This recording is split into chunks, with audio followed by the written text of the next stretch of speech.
Live. All right, call to order. Roll call. Harry? Here. Welcome. Thank you. Sue? Yes. Joel? Yes. Doug? Yes.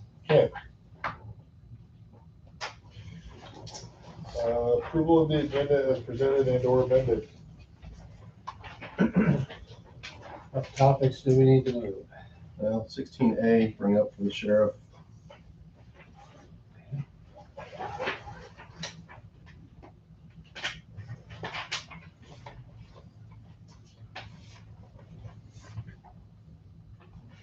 Then maybe public hearings number 5.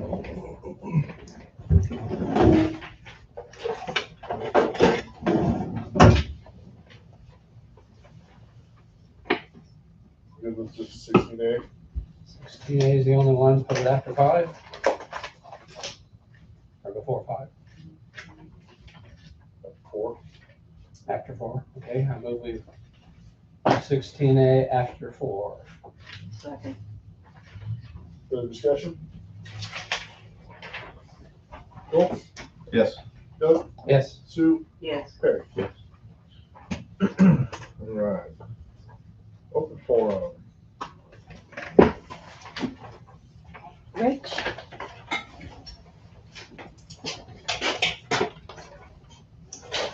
Referencing the city codes, so saving you time looking it up. I printed the pertinent parts for everybody.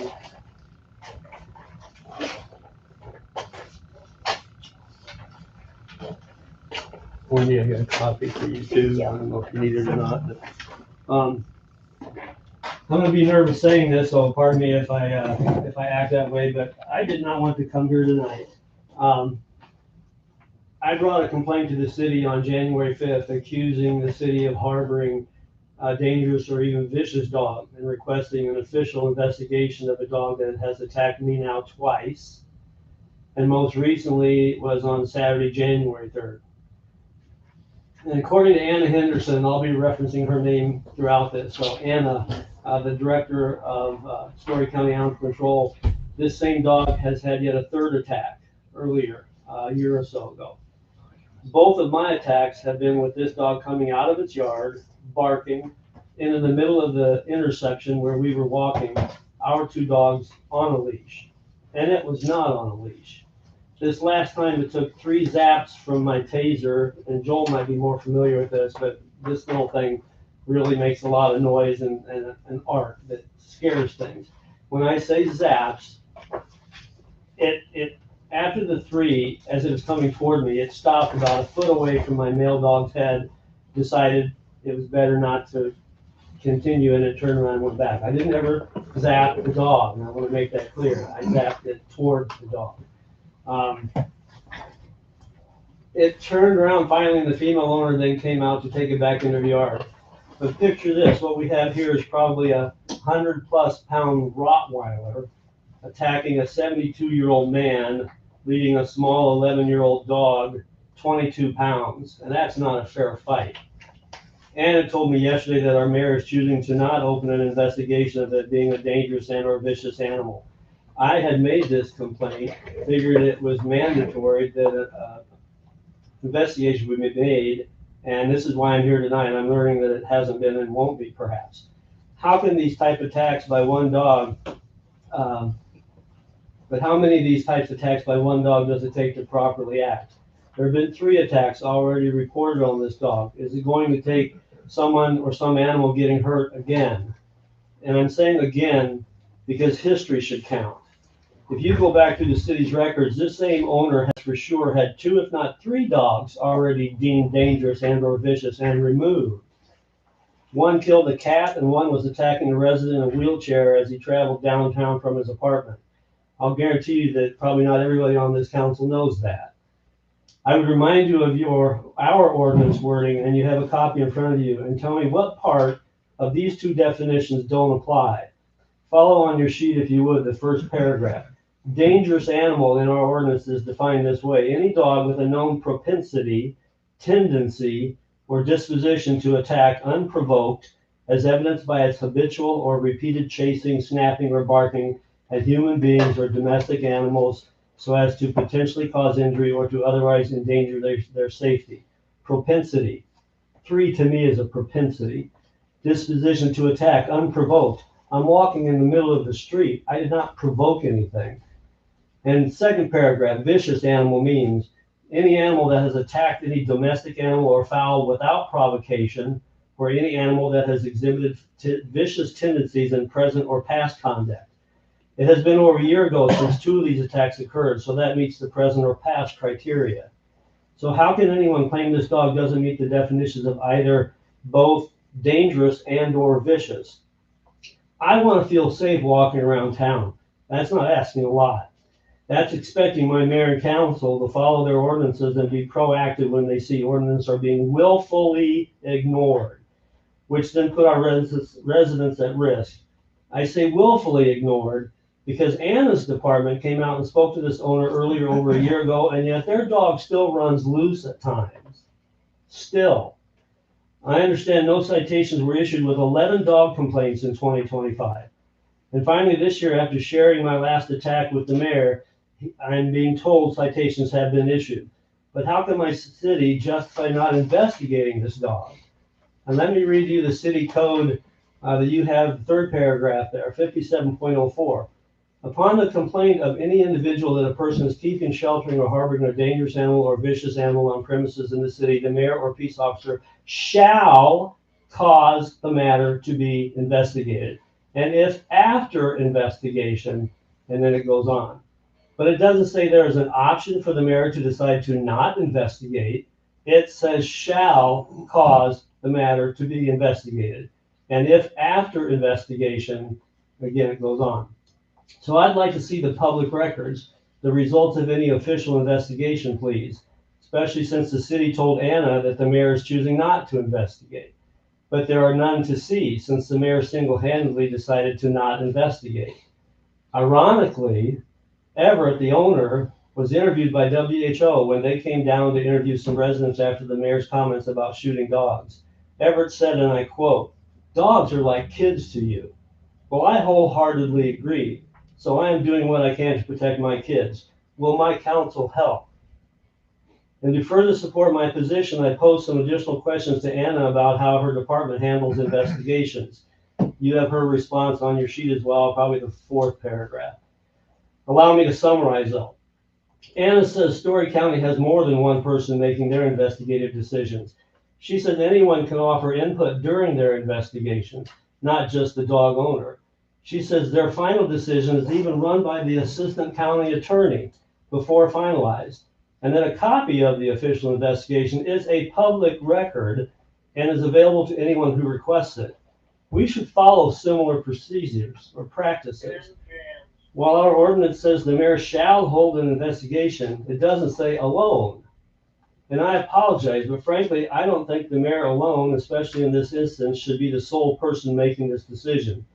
After his comment of being willing to shoot any dog, I think, Dale, it would be in your best interest to recuse yourself.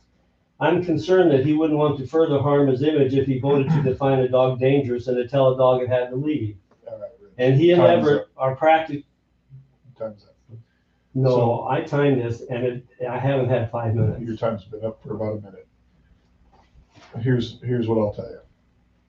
The information that you have is inaccurate. I did call, or I did ask, request the city to contact animal control and conduct an investigation. I've been waiting to receive said investigation. They responded today that because citations were issued, which they wouldn't have ever known, that they weren't going to conduct an investigation. So then I asked for the information that they had prepared, as well as the previous instances, so that I could get the information and conduct my own investigation. And until I have that information, I don't have anything else to do with it. The situation is not going unwarranted.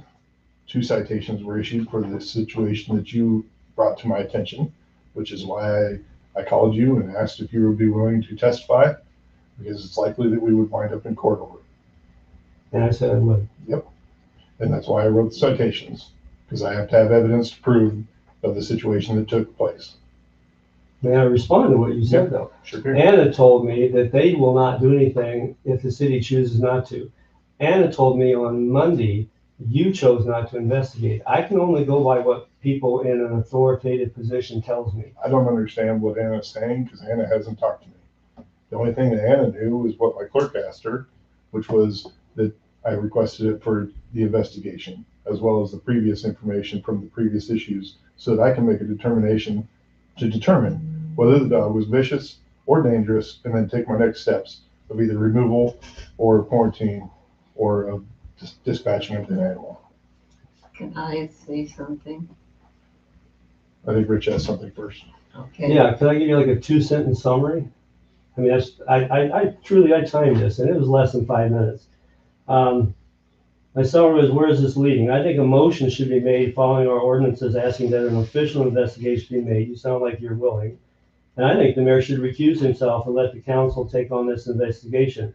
Because you've got too much at stake as far as people wondering what might be behind your decision based on comments you made earlier. I would trust any 2, 3, 4, or 5 of these people to hold that investigation and go with their decision. I don't know, and Mail, you were a classmate of my daughter. I consider you a friend, but I don't think this is a position where you should be involved in this decision, in this investigation, frankly.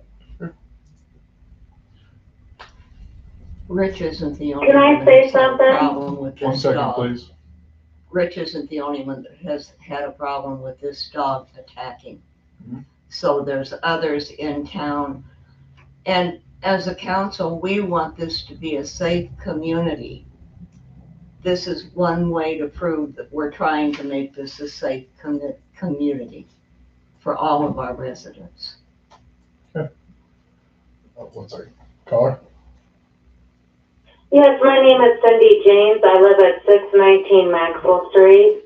I have had 6 encounters with this dog, and it is running the park, running the soccer field, and running the street.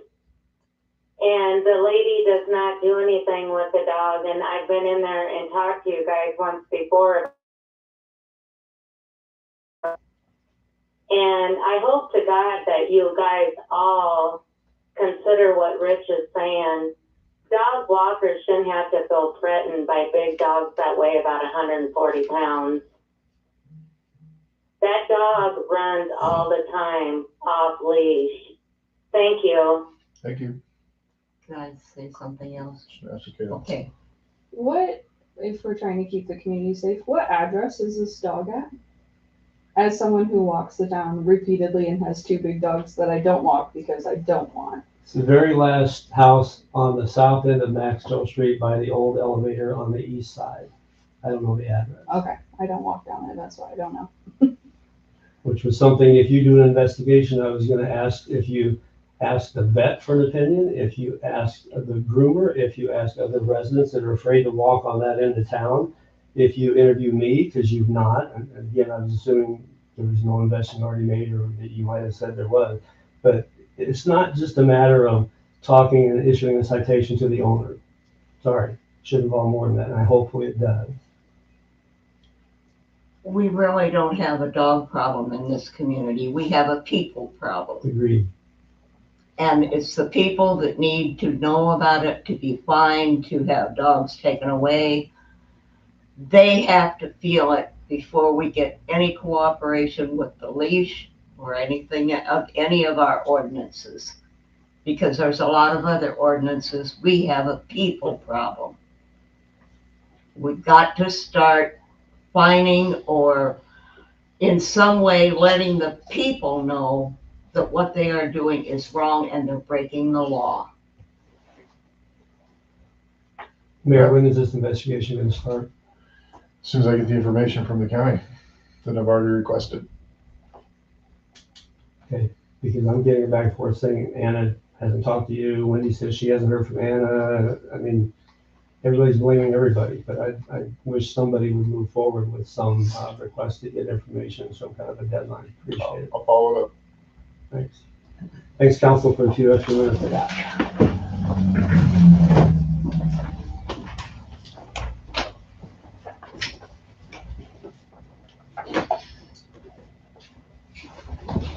Kayla? Okay, mine is not dog related. So we've lived in Maxwell since 2021. My name is Kayla Hibbler. We live on 613 Metcalf Street. I do have dogs, but not a dog problem.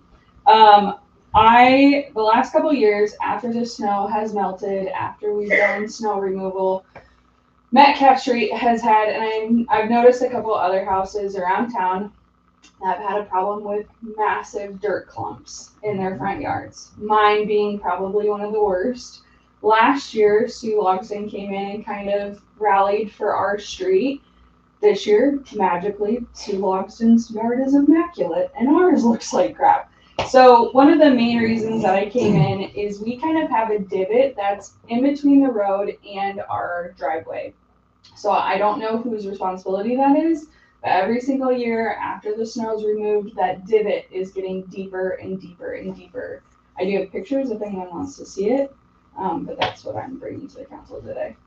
So from where the road attaches, you're where your driveway meets the road. So that's what it looks like down Metcalf. Mhm. And then this is that was taken actually the other day. You can see there's a big, huge puddle there now. So I've actually, because you're not the first complaint, I've already addressed this with the city staff to go around and clean up the parking areas Perfect. from the snow removal, because unfortunately this happens every time that we get a snow before the yards freeze. Yep. And it just piles up the dirt and the rock and everything else. And I wish it was just your street, but your street further this direction got bad too. So, Yeah. so the request has already been made to the city staff to go around and clean up the parking areas. So what should we do in like next couple of years? Like I don't mind putting up flags or something, but I was also wondering like could we get that like big divot full of rock or something while they're going around cleaning that up? Or... So parking is kind of one of those hairy areas. It's not necessarily parking. It's like our drive. I wish I had a better picture. Yeah, it's like the street and our driveway, and then it's like off to the side of our driveway a little bit, where it's like So the street. anything off the edge of the road is considered parking up to where a sidewalk would be. Okay. So, which it's city property, but the homeowners are responsible for the maintenance or care of the area.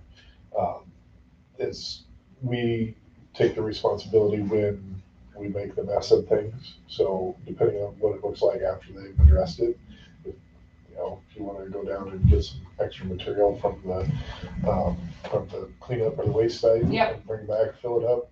I don't have any issues. Go for it. Okay. Perfect. I would just warn you that, I mean, we're not probably done with No, water right now. I'm so- gonna wait until like April. Yeah. Or even May. With the rain we've been having and everything, it's bound to get tore up again, just, And the soil is thawed again, so Yes. Yeah. next time it snows, there will be the same thing happening. Yes. Yep, that's kind of what I figured. So I just wanted to know if you guys had any suggestions on how we can make it easier for the city, so you guys kind of know where that edge is, or Flags What we are can do. always beneficial, so I always put that, this year I didn't, and I got piles of dirt in my yard too.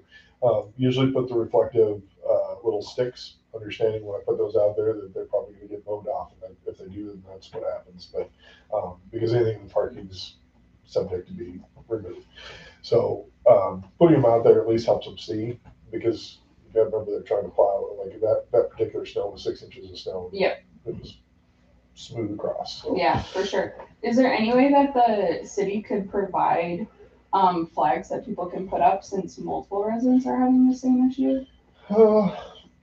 Maybe something we consider as a council, as there's cost involved, so that becomes a council issue. For sure.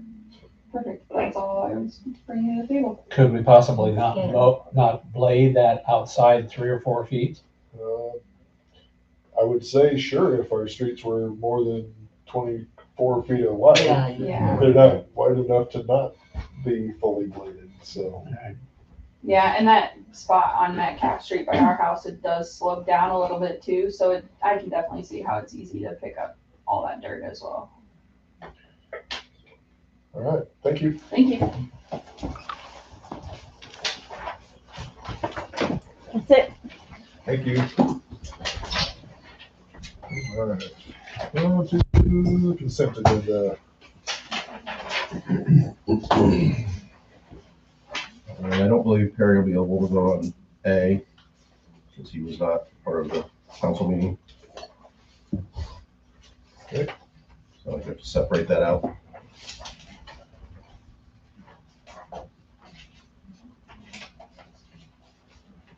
Hey Dale, did you catch that I'm on? Yeah. Yeah. Yep, we got you, Ken. Thank you. All right, thank you. All right, so we'll do A first. Approval of minutes from December 10th, regular council meeting. Make a motion to pass. Further discussion? Ken? Good, yep. Doug? Yes. Sue? Yes. Joel? Yes. All right. B through E? Oh. Yeah, do B through E. All right.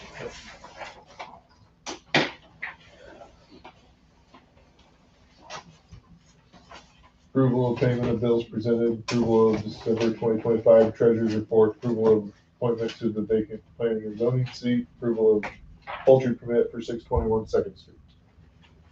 Move approval of that cluster. I'll second. Further discussion?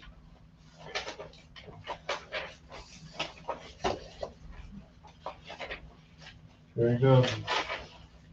Sue? Yes. Ken? Yeah, Joel? Yes. Doug? Yes. Barry? Yes. Alright, on to 16A. Hi, Stephanie Barnett, for those of you that don't know me, just here to see if there are any new issues for us. I do. Yes, When you see a car parked the wrong way on the street, do you issue a ticket? personally, no, I do not. What? I just don't believe it impairs people from driving past or anything. It's in our ordinances that they cannot do that, and you should have a copy at least online of We what our do, ordinance. but as officers, we do have discretion. So, I mean, personally, me, I'm not driving around. I work night shift, so I'm not waking people up at 3 a.m. for a car parked the other way. Other deputies may do it, but that's just me personally. But what I'm saying, as I said before, we have a people problem in this community. That they don't think that they have to follow the laws, and if they're breaking the laws, which is our ordinances, there should be some repercussions for that. So you're And that's saying why that, I'm asking. so you're saying you want us to wake people up in the middle of the night to figure out like if a car's parked wrong? Because not every car's registered to an address in the town either. So we may be accidentally waking you up for a car that's Well, not yours. Is there's- another issue. I There's think. other things that we have in our ordinances that people are ignoring. And how do we take care of that unless we have our police force helping us take care of it by letting these people know that they're doing something wrong? Yep, and sometimes we just need things brought to our attention a little bit more. So if that's something that you want to pass on to the other deputies is cars parked in the wrong direction. And there's, if you see a dog running loose, they're supposed to be on a leash. Mhm. That's an ordinance, that's a law. They're breaking the law by doing that. If they're living in a camper, that's against our ordinance. Yes, There's no I- evidence for that. I understand that, so I don't need to be told how to do my job. Okay. But But I'm We just do, asking, for a lot of things, yes, we do address it. Personally, the car's parked the wrong way, it's just something that I have not. But I've never seen a dog on police yet. well, I'm just asking for help Yes, from that's fine. I can- our sheriff's are department. you asking for them to read the ordinance a little bit more, enforce everything in there, is what you are To asking for? enforce some of our incidents where it's a people problem. It's not that they're just thinking they don't have to, that they can break the law. Okay, If they're breaking the law, then should be some consequences for breaking the law. And we can't do that, yes, but you can. ordinances and laws also are a little bit different, but I will let them know. I will, Okay, Is there I would anything else? appreciate it very Of course. much. And one thing we also have to understand is that there's 15 cities in the Oh, I know county, that. and they can't be expected to know the ordinance of every single No, city they they drive through. can't, but if they So- see something that doesn't look right, it's available online. So I'm just asking for help from our police force to enforce some of the laws that they may see are being broken, and maybe we can break some of these people habits that are causing problems in our community. Does it make sense, maybe in the comments area here, we can talk about the ordinances and where we would like assistance and what that action could be, and we can come back the next month and say, hey, what can we do? Maybe it's just writing a warning or something, putting a ticket on the windshield or something. Maybe we can talk, what ordinance really makes sense for. I do think that their insurance would not cover if you're illegally parked. So that would be something that people need to be aware of, because if somebody hits a car that's illegally parked, I don't think. So just awareness. There's a lot of, I will bring that up to them. there's a lot of ordinances that are on the books. We have 300 and some odd pages of it. Right. You surely don't expect them to Oh, enforce no. every single thing. A lot of the local issues are, if you have a specific issue that you need addressed, then you should be sending that to me, or to just send it to me, and I'll either have Tony do it or I'll do it. I have several times and nothing's been done about it. That's why I'm asking for help from our policing force. Several times in what? The campers for one. And Yes, we there's have no an ordinance. ordinance. It is in our ordinances. Thank you. Awesome. Thank you guys. Thank Have a you. good night.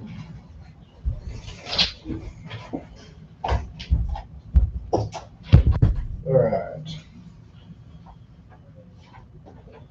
Public hearing on, number 5, public hearing on proposed development agreement with Third Millennium Development LLC. Motion to open the public hearing. So moved. Second. Further discussion? Ken, Yeah, Sue, Yes. Perry? Yep. Joel? Yes. Yes. Public hearing is now open on the proposed development agreement with Third Millennium Development LLC.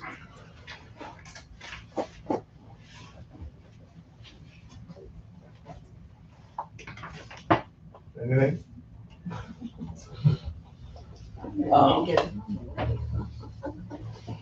Well, I guess we've been working, State your name and Yes. address, please. thank you. Clint Sloss, 10184 Crown Place, West Des Moines, Iowa. We've been working with our team over the past, over a year now on this project, and now to a point to where to move forward with the development agreement, outlining both the local support through the grant piece of it, as well as the TIF within the agreement. Hopefully be able to review some of the terms. Our attorneys were able to have a conversation on Monday to work out a few minor details. Nothing out of the ordinary, just a few minor language suggestions or recommendations. One piece we did request that is different from the original was the original had a 10-year TIF, and we'd requested in our conversations to extend that beyond the 10-year or to the 15 years, to either 10 or 15. There's no in between there. And so the reasoning for that is in order to capture the full amounts, by our calculations for our project, we see that it would take 13 plus years to capture that back. And so we would ask that, we asked the attorneys if we could add an option for an extension at year 10 to say if we're not to that point. But the city's attorney had recommended that we should, at this stage, actually just go ahead with the 15 years. And then it's a not to exceed amount. So once we hit that ceiling of the balance, then it would sunset anyhow. So really just a way for us to, put it in place today versus, waiting down the road and maybe having some confusion on where things stand, so. Thank you.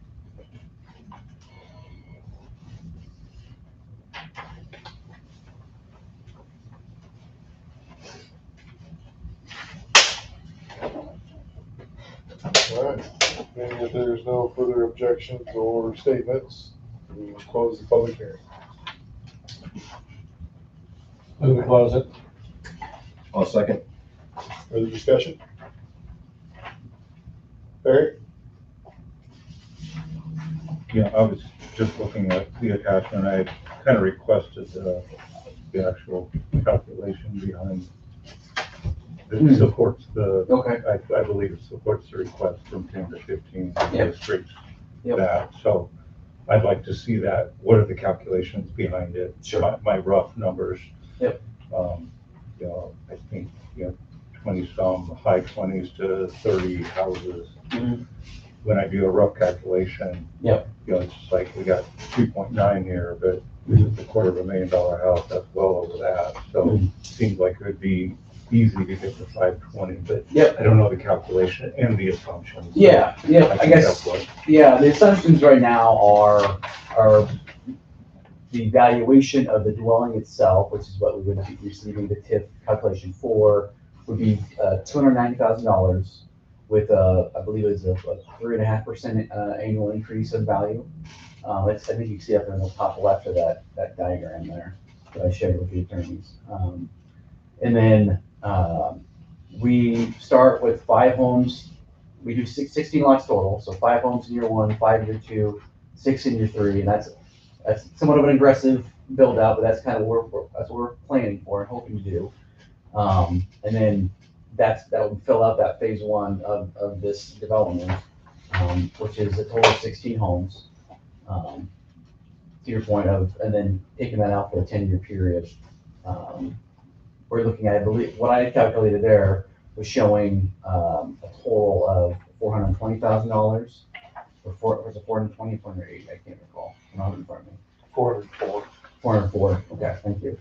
And then in order to get to that 520, which is the amount requested as part of the TIF, it would take, I think, 13 years and some change to get to that point. I mean, it's 12 years and then a partial in year 13 of that TIF period.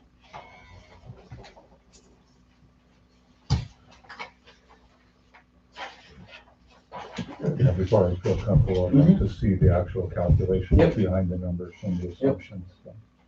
Am I correct that the school and the county would also have to concur? Correct. For that the additional 5-year period, we'd have to get them to approve that exemption of their levy. Any further discussion on the closure of the public hearing?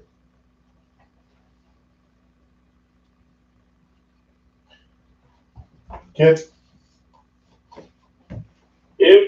Barry? Yep. Joel? Yes. Doug? Yes. Sue? Yes. Public hearing is now closed.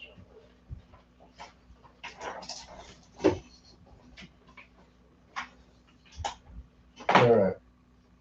So, number 6, discussion of possible action on resolution 2026-05, a resolution approving development agreement with Third Millennium LLC authorizing annual appropriation tax increment payments and pledging certain tax increment revenues and the payment of the agreement. My recommendation is this gets tabled until next meeting with the understanding that they presented additional changes to a final approved plat that needs to go in front of planning and zoning.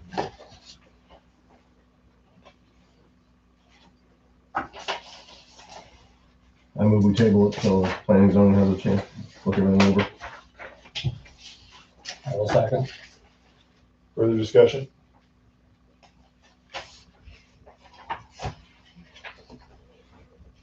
Sue? I'm gonna say no because I have some questions that I have to work out in my head. Does this work or not?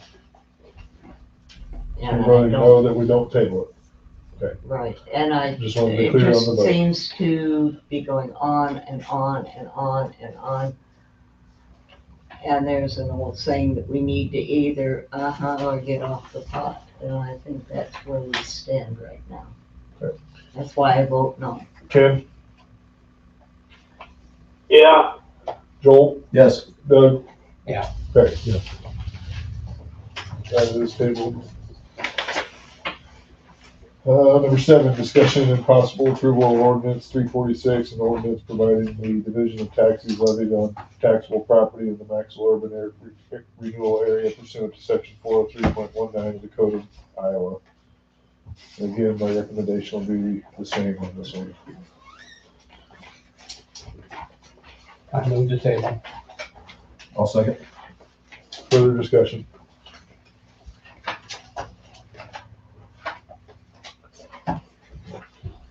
Ken, yeah, Barry? Yeah. Joel, Yes. Doug, Yes. Sue? No. And number 8, discussion and possible action on codification project for chapter 60 through 80 of the Maxwell Code of Ordinances.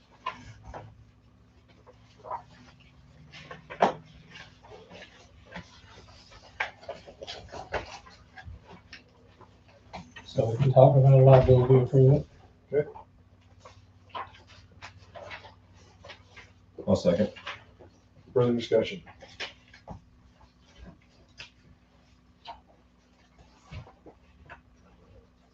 what was the motion? I didn't hear it.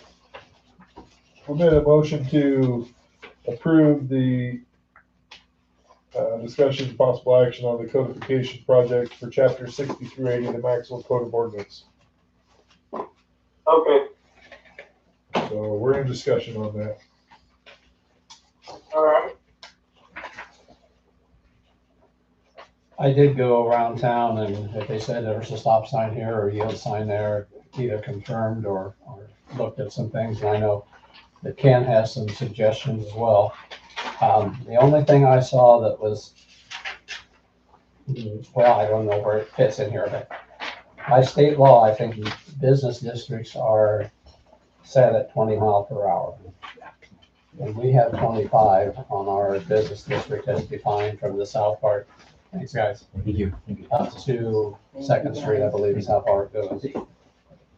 That was the only huge discrepancy, and I don't know how important that is, but there is a, Yes, business districts on a state highway are defined by the DOT for speed limits, correct? I think so. It's my so they assumption. defined it as 25. Yeah, So so DOT controls everything that happens on that roadway, speed limit signage. Because if you recall, when we did that up on 210, we wanted to change some of that Out east, yeah. stuff, and we had to get their okay on anything that we changed. You had to do a big survey and Yeah. assessment and everything Yeah, else. so they control anything, speed limit signage, parking, no parking, that kind of thing. On their highways. Okay, so I just didn't want to be in violation of the law. Yeah. If 25 is what we're fine. Yeah.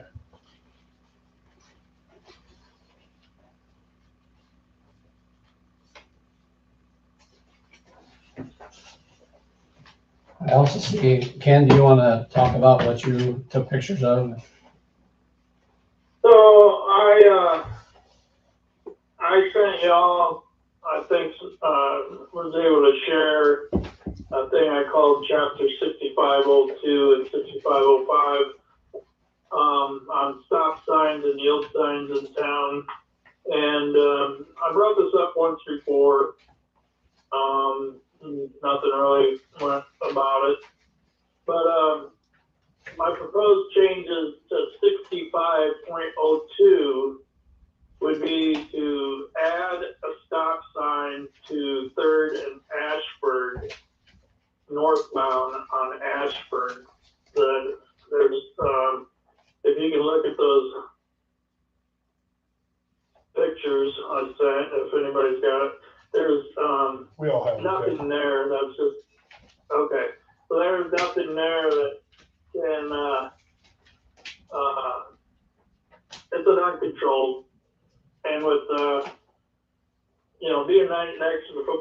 controlled. I was just thinking that should be a little bit more controlled. I know there's not much traffic on that, but, at least it would have somebody stop and take a look. The next one would be number 2, at a stop sign to Second and Ashford on the southbound. Same situation. Number 3, add a stop sign to Woodlawn and Third. I would add a stop sign at Woodlawn and Second, eastbound. And add a stop sign on Broad and Jennings, northbound on Jennings. I know there's not much traffic there either, but during periods of time, there's a lot of traffic on Broad. So those are my proposed changes for 6502. And for 6505, I was looking at yield sign, at least on White Rock and Woodlawn, westbound on White Rock. And a yield sign on 4th and Baldwin, eastbound. And it's just that little section there, but you're coming onto the county blacktop. That's kind of busy there. So, and I think Wendy sent you all or gave you all a packet or whatever, and I appreciate that. And that's kind of what it would look like on those last 2 pages of what I would add to those chapters. I have a question for you, Ken, if you don't mind. Yep. So Iowa code identifies uncontrolled intersections. The DOT identifies responsibility for drivers as it applies to uncontrolled intersections. So in these situations where we have these uncontrolled intersections in a residential community, the definitions of who's responsible to stop and who's responsible to go is already clear. So adding the stop signs and adding to our ordinances that are less than likely to be enforced because it has to be observed and it has to be proved, are we gaining anything by adding all these signs on these roads with very little traffic? No, unless you just want to advise the drivers that you're coming up to. I know, like I've seen in the beta, I believe there's a sign or whatever it'll come up to. This is an uncontrolled intersection or something. I don't know, but I was just thinking, it gives somebody a visual. That was all. So there's one intersection which I'm not opposed to. So I'm going to start with 4th and Baldwin. We'll start at the back of the packet. 4th and Baldwin is a half block. It's not a through street. So the traffic on there is the 2 residents who live at the end of that street, and then possible traffic through the alley.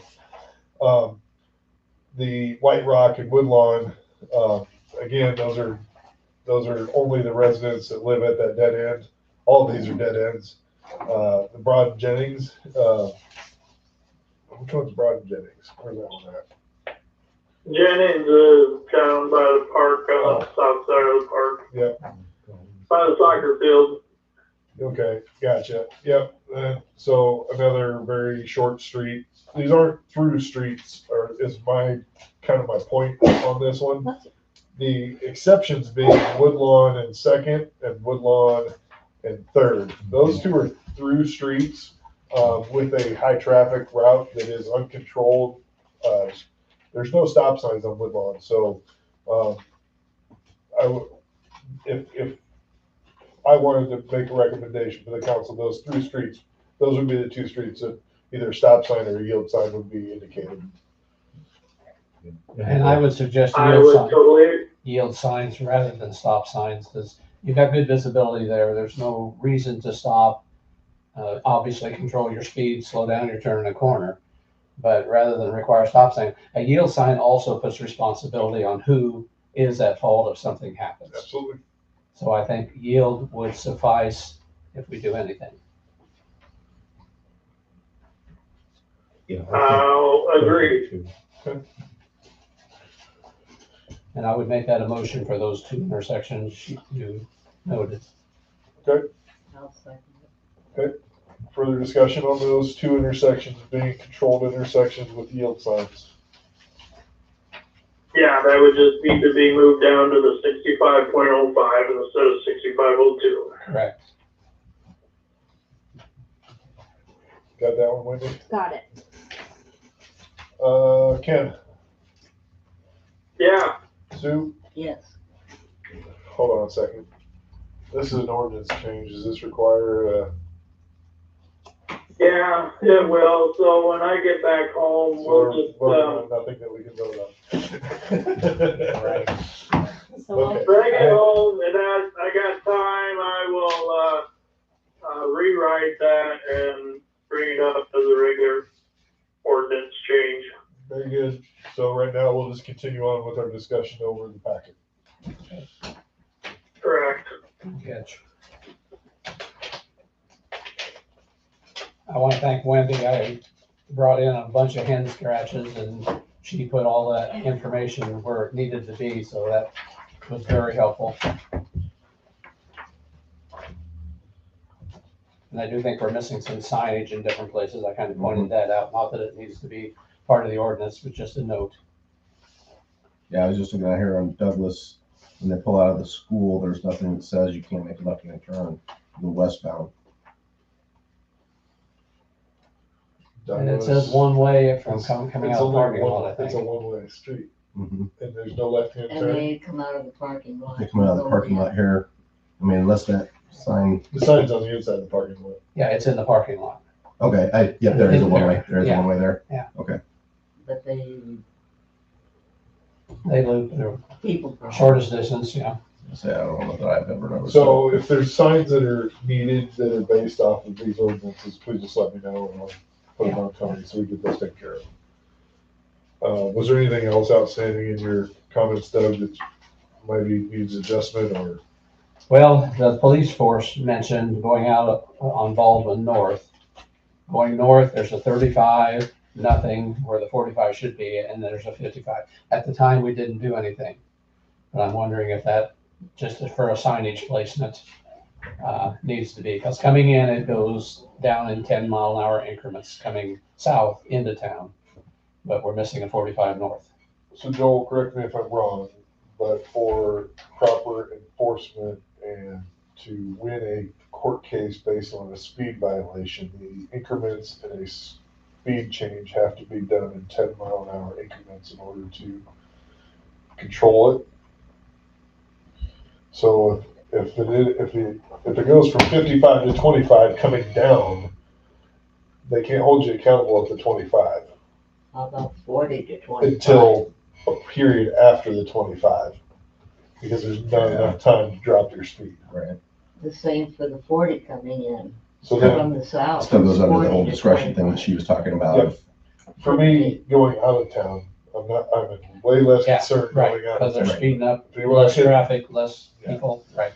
But it's still enforceable because the line is where the stop. Right where the stop sign is, So or right where the speed sign is. Can we do Where it's anything enforceable, about going to 35 instead of coming from the south? By It's Dollar 40 General. to that's a 25. state highway. We can't do anything with that. That is DOT control. It's wrong. I'll go I don't 35. think I had anything else. Oh, question 8, number 6. They had vehicles traveling on First Street. They'll stop at Metcalf and there is no stop sign there. So that was what they had that he was questioning. Okay. So we'll need an ordinance change for that. Or do we want, is there supposed to be one there? We don't have it. There are no signs there. We can do it either way. Yeah, which way We we don't go have to with do it. an ordinance change if we just put the signs up that are already indicated by a previous council. Is that what the council would like? That's First. Yeah. So this is First Street, right? Yeah, Metcalf, which is go by, this that's the east side of the school. east side of the school, okay? So that intersection, there's stop signs on the northbound and southbound lanes. There's no stop signs on the east and westbound lanes. It's a Right, through First Street does not stop. And is that what it says? Vehicles traveling on First Street shall stop at Metcalf. That's what he said. But right now, there's no signs. And I don't know that there needs to be signs because there's no street from the right. Well, it stopped from east and west. It goes through. Mhm. It Yeah, connects- yeah, it does. You're Yeah, right. it connects, well, that's right there at the city shed, Yeah, Yep. yeah, not the county shed, it's our shed now. our shed. So we can add signs and come in compliance with our own ordinance, or we can add an ordinance to change it. I'd say let's just add the signs there since we've already got it in the ordinance. It was put there for a reason, so that means that traffic So that's- engineering had said that we probably should have one there, so. Is it just First Streets? Do we need to swap sides? Did we put them on the wrong sides? I mean, is that what happened? Like, I don't know. Could be. I don't know. Are they not supposed So to be? according to 6502 That's what, on Metcalf Street, it says vehicles traveling north on Metcalf just should stop at North Street. That's the only one I see. I don't see anything. nothing for Fifth, Third, Fourth. So they were Fourth. put it They were put in the wrong direction. the wrong direction. Well, east of the Methodist Church, that's Second Street. That's a four-way stop, isn't it? Probably not in the code. That's what I wondered. Did somebody just get Well, it mad? says here, it does say vehicles traveling on First Street shall stop at Metcalf Street. And that's what they quoted, and there is no sign there. So we need to move those signs. We need to switch directions. Well, Tell me that won't cause an accident. Oh, that'll create problems. but see, okay, so in, I haven't been stopping there for 20 years. I don't stop there either. I have a right hand go to turn. question 9 and 10, and it talks about three-way stops and four-way stops. North Street and Metcalf. And then number 10 says Metcalf Street and Third Street, Metcalf Street, Second Street. So those are four-way stops there. Metcalf and Second and Third, Mhm. but It's not, divided out. but it doesn't talk about First. So those signs got put on the wrong street. Yes. So it's up to the council whether they want to try and revert the two signs. Because right now, there's no ordinance that says that Metcalf is supposed to be controlled at First Street. I think it'd be better to change the language to match what's there to have less headaches. I agree. Is that your volunteering to write that ordinance? Lordy. Thank you, Doug. I think I would be yes. All right, we'll try. While you're at it, Doug, I was gonna add to that too. All right, then give me a list. Eventually, we'll get it done. Then we jump to question 9 about the three-way stops. North and Metcalf, there is a three-way stop there, but it's not listed. We are up by the cemetery. It should be. It is there, but we don't have it Not listed. at Metcalf, it's not cemetery yet, it's It's residential. on east, yeah. Does it need to be, because, I mean, is there a spot in that, I haven't read this code section in a minute, but is there a spot that says it's a all-way controlled intersection? Because it's only 3 intersections, or 3 points of entry there. So does it need to be? It's there now. The signs Right. are there on both North and Main and North and Metcalf. They are all three-way stops because there's only 3 ways. there's not a fourth way. If it's not written up that way, it should be changed. If it is written up that way, we're fine. It's not a question that they had, but I noticed in my tripping around town, there are three-way signs there. I think we had talked about controlling the intersection out of the cemetery as well, so if you wanna add to your ordinance change, Put a sign on the end of the, that makes that one a four-way, at Main, is that an official street? it is, right? Maybe, street through. Street going through the cemetery, an official city street? I doubt it, maybe. I'll have to look, let me look on. If it's like a private drive, then state City law requires property, you so- stop or yield before you enter. You can always put a stop sign on your own property. Yeah, you Yeah, enforceable. Oh lordy. It doesn't show Okay, as a No, street. well, that's not a street. then it's an uncontrolled intersection. It's like a driveway. Exiting the private property. Yeah. All right, so, yeah, I don't have any problem, but you're already writing an ordinance change for. Oh, that So was- add those in. Yeah. Anybody else have any concerns? I was just gonna say, other than the two that we talked about for Ken's observation, I think Oh, you make could those just yields. change the ordinance to match what's on the streets already. Yeah. That way you're not changing people's expectations, except Yeah. to remove one. and Old put one on. habits, right. I don't know if anybody's drove through Cambridge lately, but watch out. Yeah. There's been a lot of changes in Has stop there? signs on there. Or like going to the Altoona Menards after you normally go to the Ankeny one. 'cause Oh, yeah. the Stores are flipped. Reversed. Uh-huh. Where that? So this will have to all be tabled then until next round? Is that right? No, we can work on it. Okay, okay, We well, just, in order for us to, so he's updating our ordinance, and when we find these issues, we'll send him notice of what we're gonna Yes. change. So that the ordinance is up to date when it gets codified.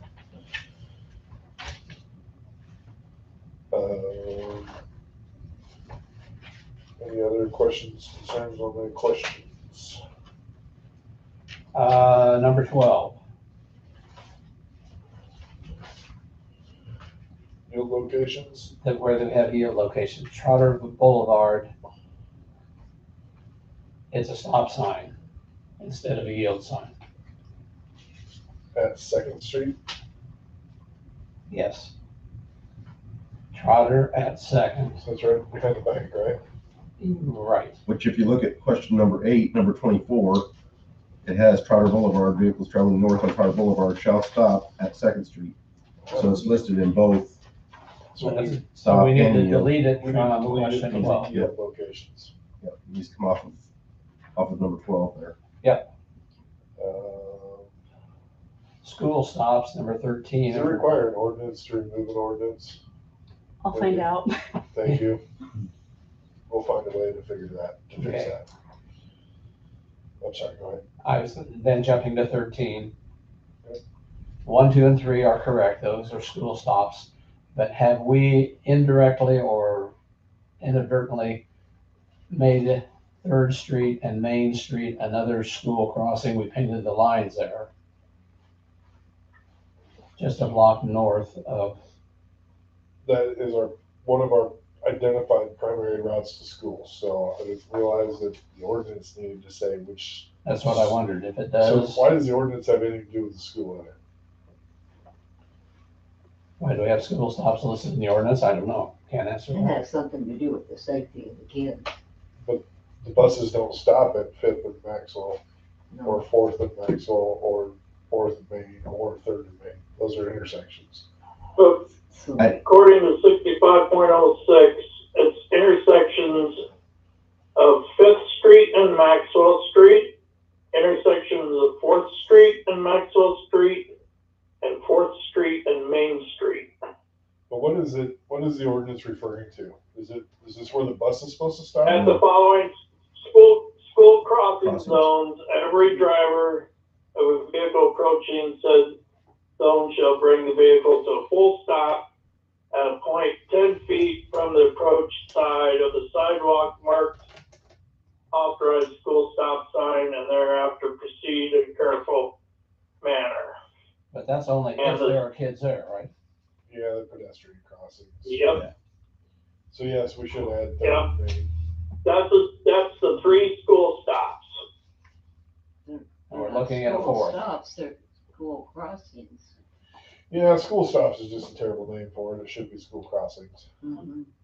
But, yeah, we'll need to, I think we should add Third Main Street. Yeah, because, within the first 4-5 words of that, it says the following school crossing zones. So instead of school stops, it should be changed to school crossings, I think. We change the title too? Yeah.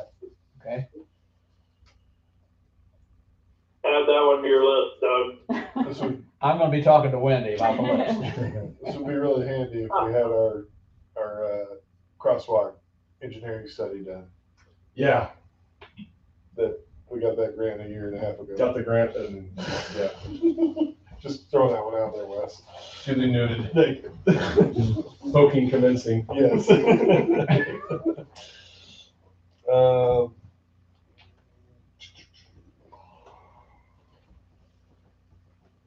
I think peace officer is the correct terminology because the mayor and the council wouldn't have the equipment to identify weight or excessive size.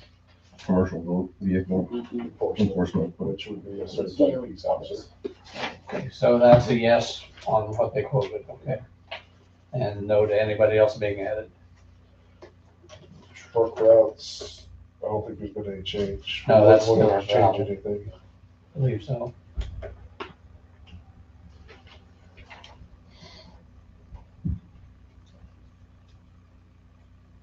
Sixteen are one block. There's one way only, street. go ahead. I was just gonna say number 16 is our one block, one way street with a great name, by the way. Not spelled the same. It's quick to point that out, wasn't it? It is too, spelled that way. There are 2 S's on it.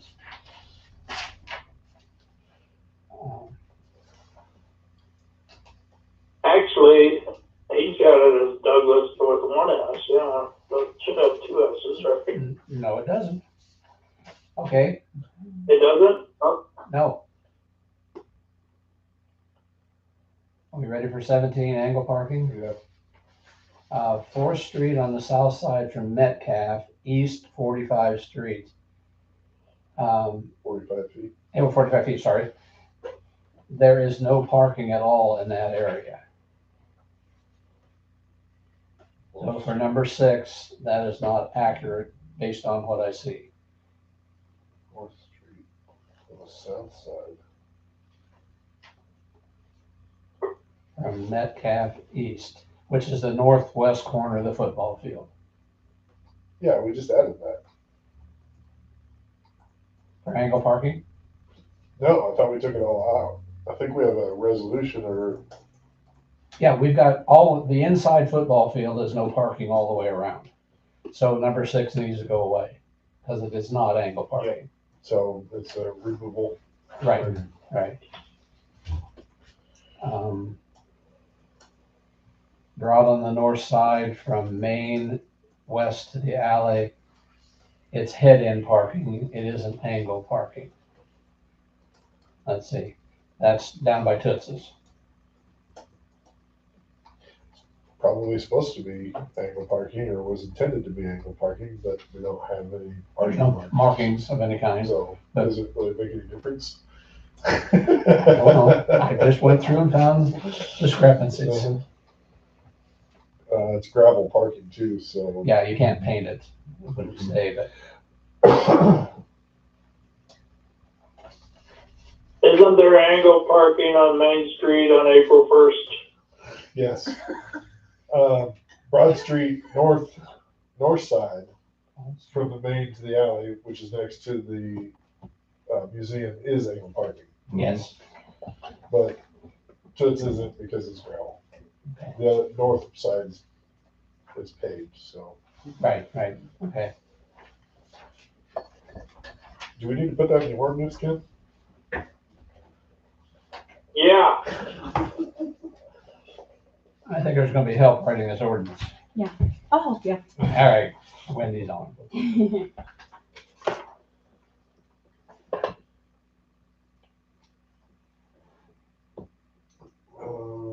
Maxwell Street on the east.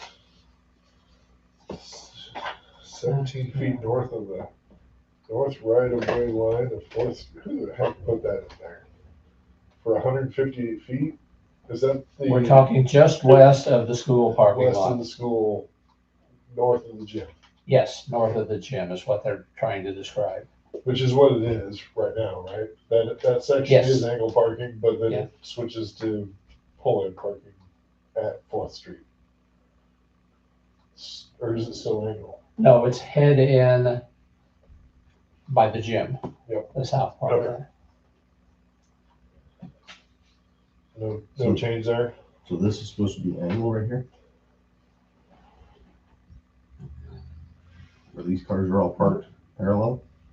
Yes, no, that's the head in right there. If you're right west of the school, that's head in. That's head in right there, where they're all parked. So you go to the center line of Fourth Street, and go north from there, it's supposed to be angle for 158 feet. Yeah, they're all parking parallel right there. Well, That's those are old. Yeah, that is old. It is Yeah, angle. It is angle up to the intersection.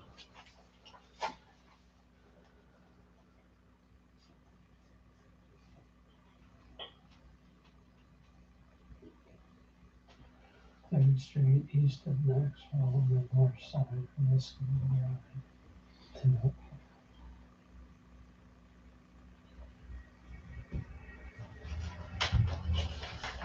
So they don't have it listed as Douglas all the way because the gym catches the head. Well, Douglas is the one way. Yeah. Oh, all right, That's why. because it's the gym broken up. catches the head in. Yeah. It's from that Fourth Street, which is only to the west. Yeah. Yep. Yeah.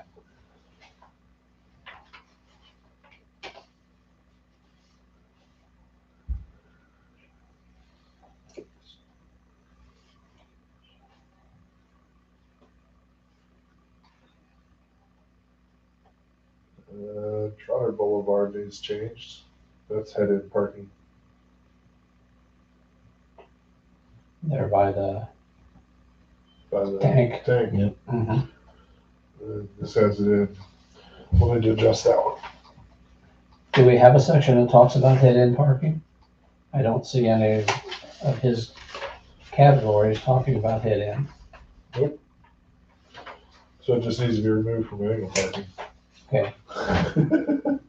We don't need to add a section that talks about head-in. I don't think so. Okay, I'm good. Just a 90-degree angle. Have I not, Perpendicular. when we get to number 12 and 13, I've got questions. Are we there yet? 12 and 13 of question number 17. There are questions? Yeah, the Rock Creek Drive on the north side. If you're going Hold on on, Rock hold We're not Creek in that Drive, section you yet. made the Yeah, wait. curve, but then it goes north. We're not on that section yet. We're Okay, still on 17. So okay. she's on 12? No, No, she's, she's Oh, on she's okay. on 18. I was That's on 12. 18. Excuse me, okay. you're good. We go into 18. I think everybody, we beat 17 to death. I think it's dead. Okay. 18. No parking zones. Third Street, east of Maxwell, north side, School Drive to Maxwell Street, Metcalf Street. It goes clear on down to Woodlawn, not just stopping at Metcalf. Mm-hmm.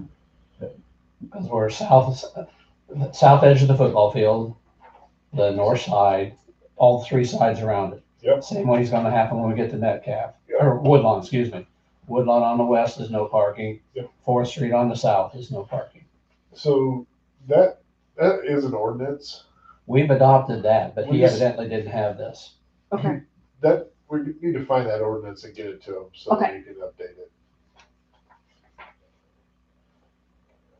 So, 4th Street, south side, Metcalf Street to Ashford, between the hours of 10 and 2. Metcalf to Ashford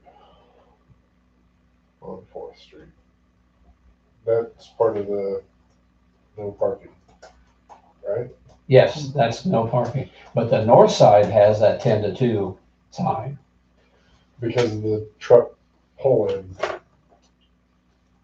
So that semis can back in during school hours. Okay. Had semis there at 8:30 in the morning though.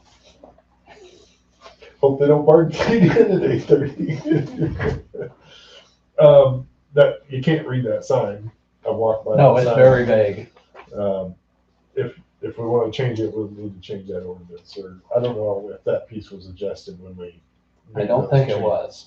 I don't remember any 10 to 2 hours. Would the hours change with the school changes in hours with the 4-day? I don't If it's think we're for- gonna have enough room on the sign to put which specific days they can park to. Oh, no, but I was just wondering if the hours, because you're going earlier. The semi, yeah, I know what you're saying. I don't think that impacts the delivery time. Okay, that's what I was just I would wondering. just change the sign to say when school's in session. Oh, no Yeah. parking there. That would be clean. Because the kids would already be in school at 10 o'clock in the morning anyway. It's not like they're, Well, the semi that parks there angles to the north.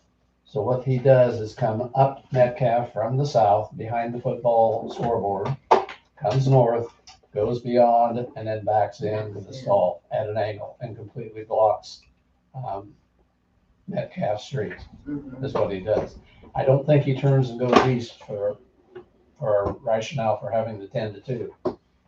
Then we could just take it out. That's what I think it If might be it's not best. even a used area. then it It's doesn't not need to be used for semis backing in. I will guarantee that. Currently. Okay, so that one goes away.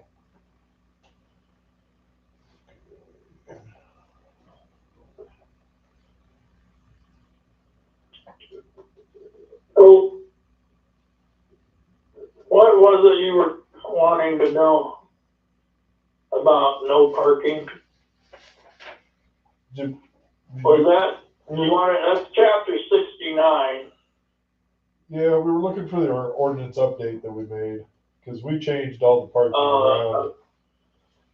around the football field. Right, okay, you're just looking for the update, alright. Because it's not included in this ordinance that they was reviewing. Okay, got it, thank you. Thank you. All right, number 6, same category. I understand what they have written there is right. We got them a couple car lengths north of the intersection is open. But we have the east side, I believe we've done that recently, is no parking at all because we actually narrowed Baldwin Street down. So that's one that needs to be added. Okay, So from 5th Street, clear up to the, 5th Street to city limits. or do we want to stop at North Street? North Street, So- because of the cemetery. Cemetery would cover as well. Okay, so that's another add. Douglas has no parking on both sides, but there is no signage indicating that. Well, it's because most of it's private property.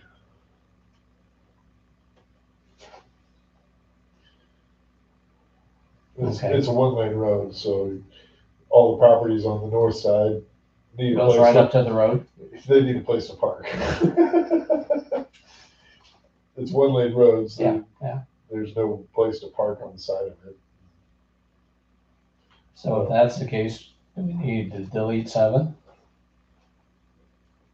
If we're allowing parking? I would say so. Other thoughts? Okay. Metcalf Street, north of 3rd, on the west side. The main entrance steps of the school to a point approximately 75 feet north, 4th Street. Okay, no, but they're on the west side. The main entrance of the school. Well, that's not the main entrance anymore. From the steps there at the school But that's Yeah. basically where that ramp's at. to a point approximately 75 feet north. I stepped off 75 feet. I think it'd be cleaner to say, instead of 75 feet, go up to 4th Street. Then you don't have to count steps. Does that require us moving a sign? Is there any signs there? No signs there. Metcalf Street, On the east side, 4th to 5th, no parking. it says 3rd to 5th. Yeah, it's because at one time there wasn't any parking there. Right, It was a but they parking are, lot. all right, all right. So do we want to leave it third or do we want to say fourth? It should be 4th to 5th, Okay, so get rid of third. because now we've allowed them to build a parking area, so. Right, right. Is it listed on the angle parking? I'll look back later.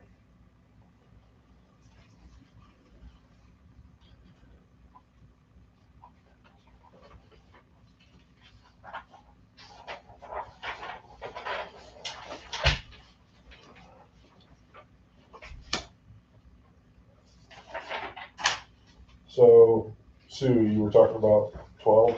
12 and 13. Yes, 12 and 13. If you were driving there, which way would you say Rock Creek Drive goes? It comes We're gonna in- delete it, so it's a parking everywhere. That was it's- already approved. That's all, Yeah, we've already but- done that. What I'm saying is, it's north, you're driving north when you come in.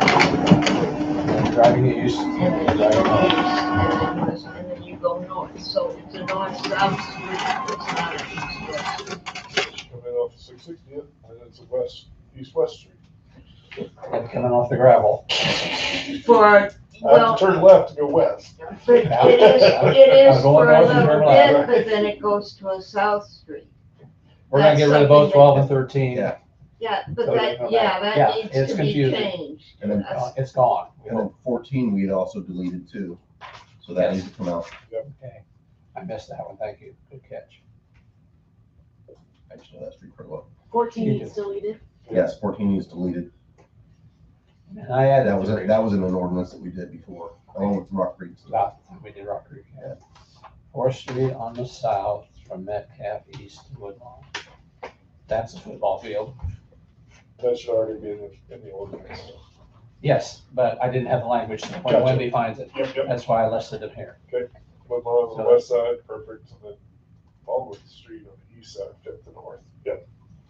So Wendy will have those. Got it. Did we, I thought that was already listed.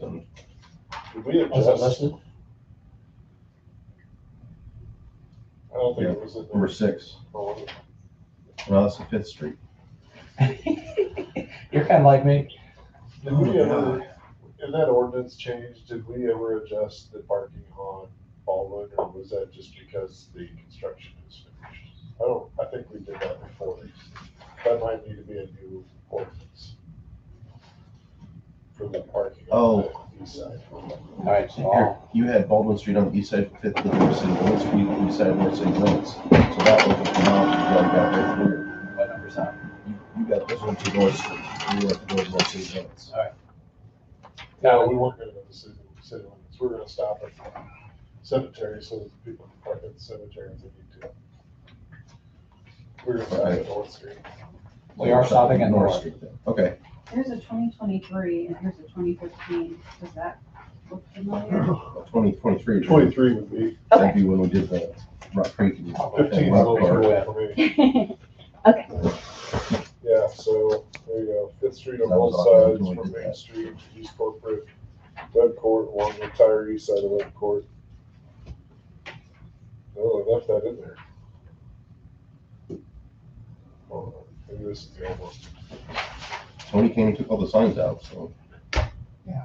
I noticed it when I was mowing. This, sorry, that was the 2015. Okay. 3rd Street, hold on. 3rd Street on the north side, east of Maxwell Street, beginning at the school drive, and then east of Woodlawn. This is no parking zone. Yep, okay. 4th Street on the south side, beginning at Metcalf, then east to Woodlawn Street. Yep. No parking is modified, Metcalf Street on the west side, beginning at south side of the school unloading dock, then north to the extension of the center line of 4th Street. You already put that in. Metcalf Street on the east side, beginning at 4th Street, then north to 5th Street. It's what? That's no Is- parking. Stop and think, read that again, will you please? Metcalf, Yeah, east side. Yep. Starting at 4th, all the way to 5th. Because at one point it started at 3rd. okay. We We're had taking out the to 3rd block of the 4th instead. Yep. Thank you. and Woodlawn Street, west side, beginning at 3rd to 4th, football field. Okay, so this pretty much takes care of everything except for we'll need to add Baldwin Street.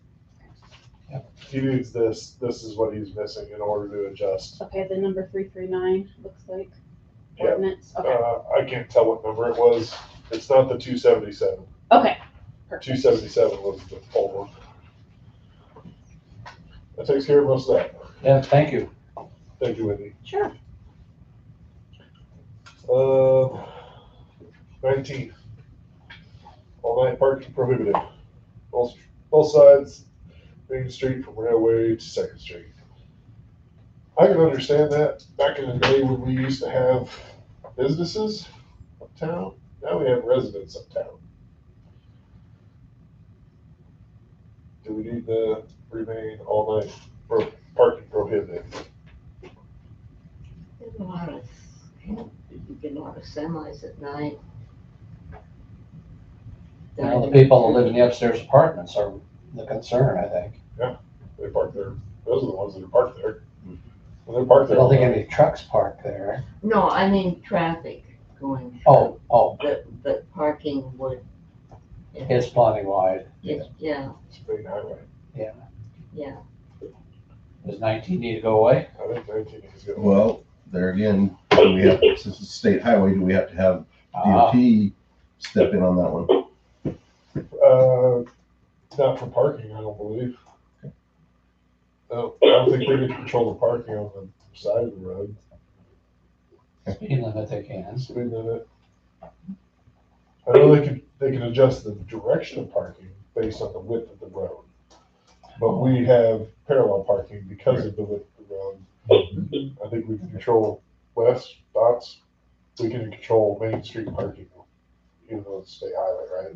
Other than changing the direction, because that changes the width. Right, I believe you can, because I believe parking is yours on the Main Street, the streetscape area. Because when they when they paved it several years ago, I think we had to chip in to pave the parking. So if they're gonna make us pay for it, I say we get to do it. Okay. Yeah, So We're so I going to think delete that one would be 19, fine. So we're deleting 19. which is 69.09. So Go ahead. on Main Street right there, do I see signs that say permit required? Right in front of the city hall, there's one, I believe. Does it say permit required? I know there's. Yeah. there's a Overnight time- permit required, or something like that is what the sign out here says. It's an old sign. It's an old sign. I don't know if you're gonna do away with it, but how many permits have we got for parking right there? 0. Zippo. This As may be- many as dog lights. Thank you for saying that, Smarty Matt. Yep.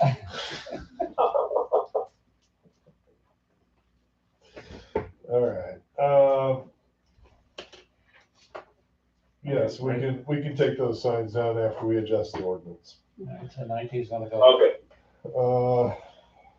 15-minute parking locations. I suggest, since we don't have Logsons anymore, that was the purpose, I think, of having the 15-minute parking. In fact, the churches had a van parked there for a couple days. So we can get rid of the 15-minute parking limit unless there's another reason that I'm not aware of. So would that be the whole thing or just the section or area in front of Boston's?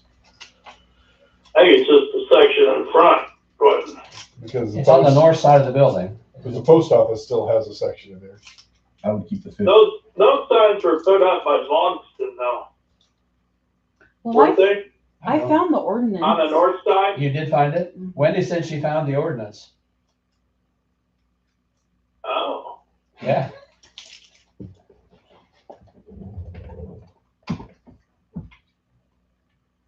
So I'm suggesting leaving the post office, but getting rid of the Logston side. Yeah. You have that for the ordinance change.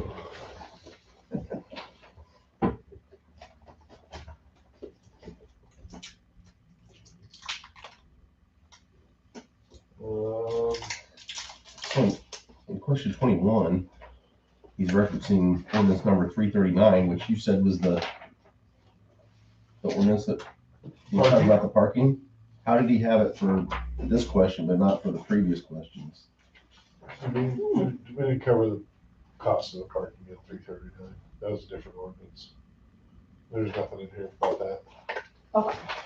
Okay. His reference to 339 His must not be right. Must not be right, because it says right here in ordinance number 339. Yep, all right, that's, So we'll just need to look at the specific, whatever, find what ordinance he's supposed to be referring to. Okay. It says that ordinance increase the fine for a violation of ADA parking from 100 to 200. This is not legal. can't do it. Actually, two different types of ADA parking fines available for the officer to cite. The $200 limit that is commonly noted is only allowed under the Code of Iowa, so the city cannot charge that fine amount locally unless they cite the Code of Iowa. And then they get the money. Then the code, fine go to the state, not the city. So the maximum fine for the ADA parking violation for a city has to be 100. So move to maximum. Everybody good with that?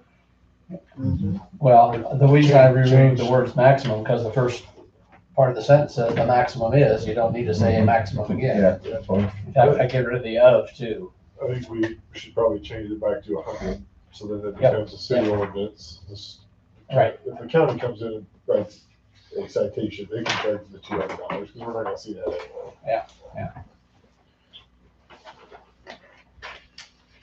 And I didn't know what to do on the last three questions, dealing with ATVs and UTVs and XTVs and skateboards. I think they could be removed.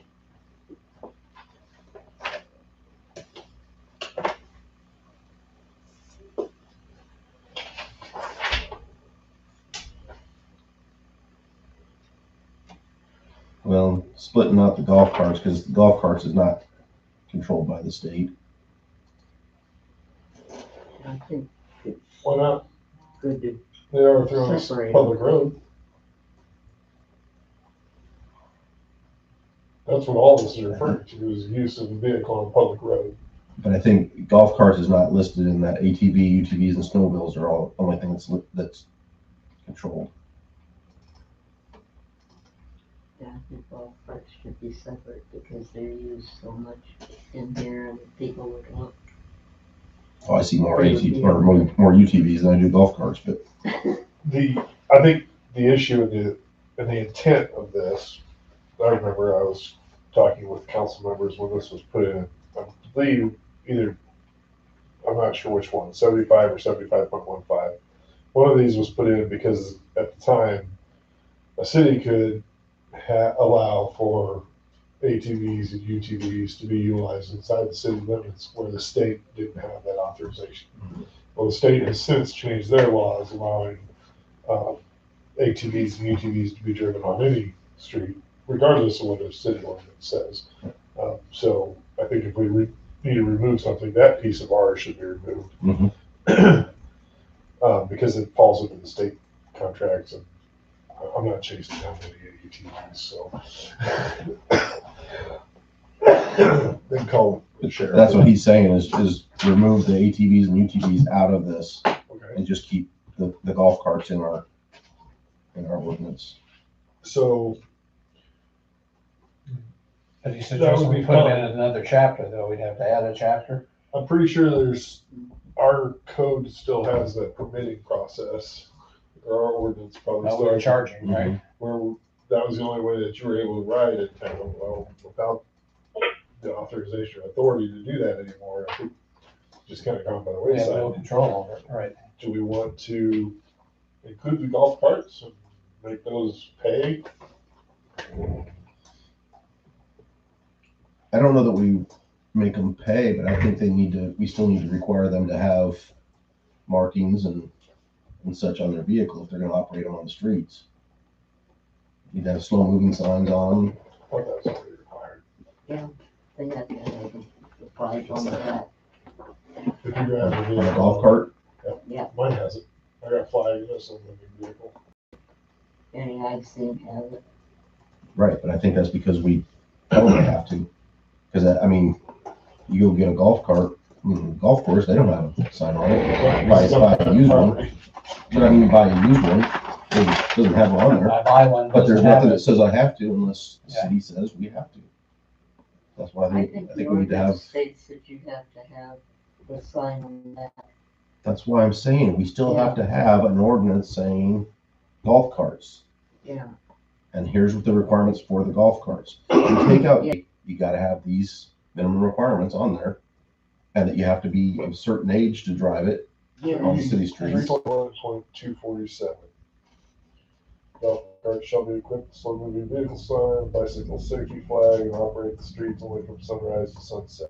Golf carts operate on city streets shall be equipped with adequate brakes and shall meet other safety requirements imposed by a governing body. Golf carts are not subject to the registration provisions of this chapter. Person who violates commits a civil misdemeanor punishable by a scheduled violation under 805.88. There's no Right, age yeah, limit so it's a- listed in there. Yeah, it's a AJ, like It has an 16. age limit too? I didn't hear you read it. And Oh, I thought have, you did. and have a Incorporated driver's areas license. may, upon approval of the governing body, allow the operation of golf carts on city streets by persons possessing a valid driver's license. However, a golf cart shall not be operated on a city street, which is a primary road extension through the city, but shall be allowed to cross a city street, which is a primary road extension through the So city. they can't be on the highway, but they can cross the highway. Cross street, and that's the same language as it is for the ATVs.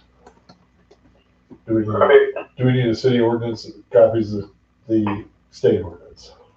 Why not? We have We have it all. we have city ordinances saying that you can't commit burglary Yep. in the city. I mean,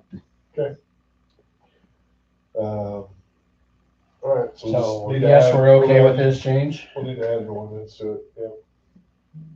To make it separate? Yep. Okay.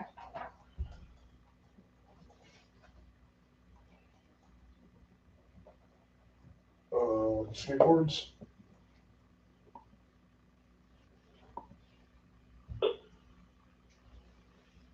So get rid of those two?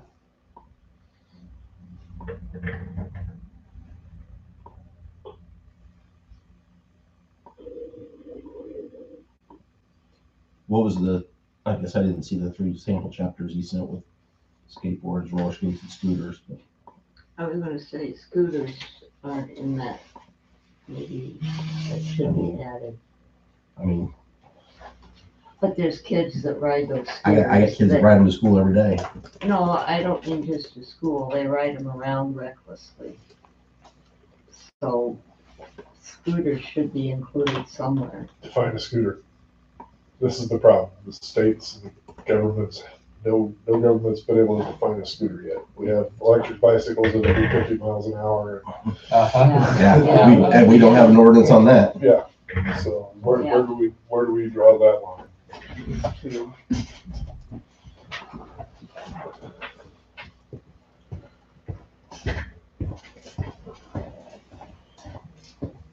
So he wants to remove 75-15 and 76 both?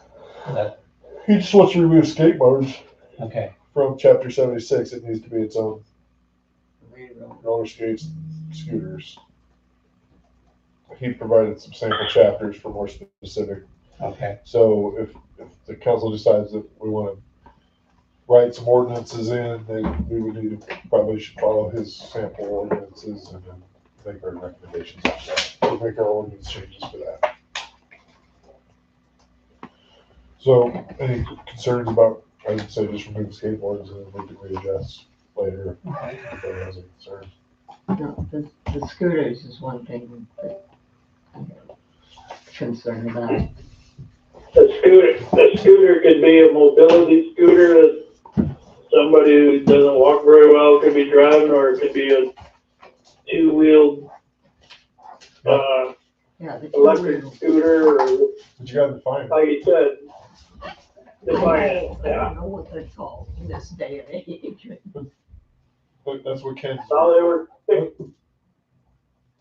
talking about, is that there's all different kinds of scooters. There's Yeah, mobility scooters for people who are struggling to maintain mobility. Somebody like yourself may end up in one or need one. And then there's the two-wheel scooter that a kid might be riding up and down the bike or up and down the street. But then there's the adult two-wheel scooter that might go 50 miles an hour that he can plug in at home and And They that's drive to what, school that's for- the one that is the problem in town. I know they drive up and down Blank with little kids on the handlebars. Okay. All right, any other questions, concerns, or issues with the ordinance adjustments? Yeah, and they go up and down Rock Creek too. Because we always have those. Nothing.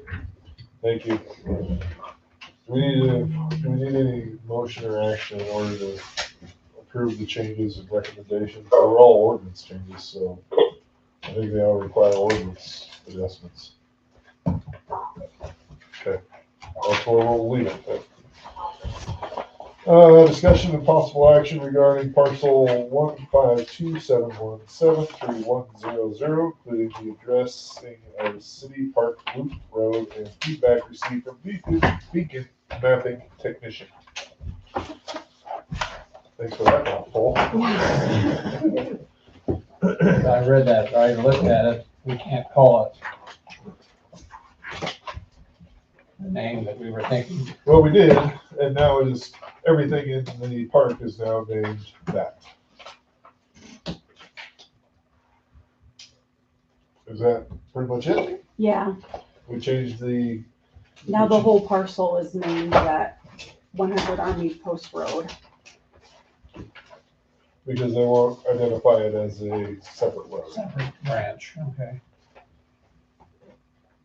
So we can leave it what it currently is, which is 100 Army Post Road, 101 Army Post Road, which is the entire park now, versus what it was, which was 100 Trotter, Or I think it was like 88. 88 Trotter Something was the Trotter. previous address.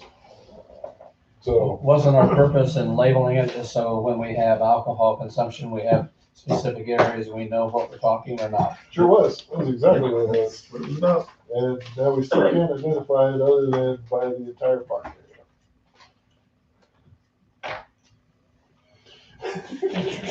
Utility. How many hours do we spend talking about that? Right. Yeah. Only to find out it was all just. No good one deed goes address, unpunished. Right? 101 Armitage Road is it? Or change it back. Go back.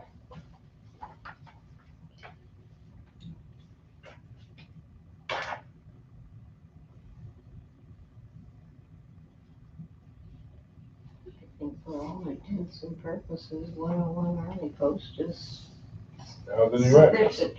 I'm not gonna issue it. I think Army Post has a better standing and understanding and meaning than Trotter. Yeah. Okay. Works for me. Moving on. We need do we need an action saying that we retain it as that, or? No, because that's what it currently is. Is that right, Wendy? That's what it is? It's So currently that, yeah. the council would have to make an action in order to. No change it. action leaves it. Alright. Discussion and possible action regarding proposed modification to Ames Resource Recovery Operations and consideration of the termination of contract 2080. So this one, council asked for additional information. I provided said information. I attended a meeting. I provided feedback to the council in regards to said meeting, as well as information from the board in Marshall County. And what happened during that meeting was they voted down no for the city of Nevada. Part of, because we showed up, they said that they would highly likely consider us, accepting us as a community to become part of their waste management area. Thank you for showing up. With that, the costs are substantially different than what we're currently paying, substantially less. They said they haven't adjusted anything except for their tipping fees. Their tipping fees were adjusted 3 years ago, and they don't anticipate any further need. In your packet, you'll see a profit and loss. This is information that I got there. They are doing very well. They have bought an additional 40 acres of land to continue operations in the next 100 years. So I think it's a very, very reasonable and very solid option for the city of Maxwell long term. The other side of this is they also said they were more than willing and happy to assist with providing information on the recycling and community education required which is required when we move to recycling, because we have to move to recycling. Whether we stay with Ames or whether we go to Marshall County, we have to start incorporating recycling, which requires that we show and provide education to the residents. Marshall County Solid Waste Management Commission was willing to assist with that because they already have all the flyers and everything that is needed for that. They also have the ability for residents who are in part of their commission to be able to go drop things off. So if you want to go up there and pay to get rid of your aerosol cans, your batteries, your rechargeables, all the acceptable hazardous waste items, or pay the additional fees to get rid of used motor oil or scrap metal, or there's no charge for getting rid of scrap metal or batteries because they can recycle it. Anything that Anthony does now. So all of these are open to any community that is part of their commission. Then there was also, Pratt sent the total list of all the costs compared to Story County and Marshall County.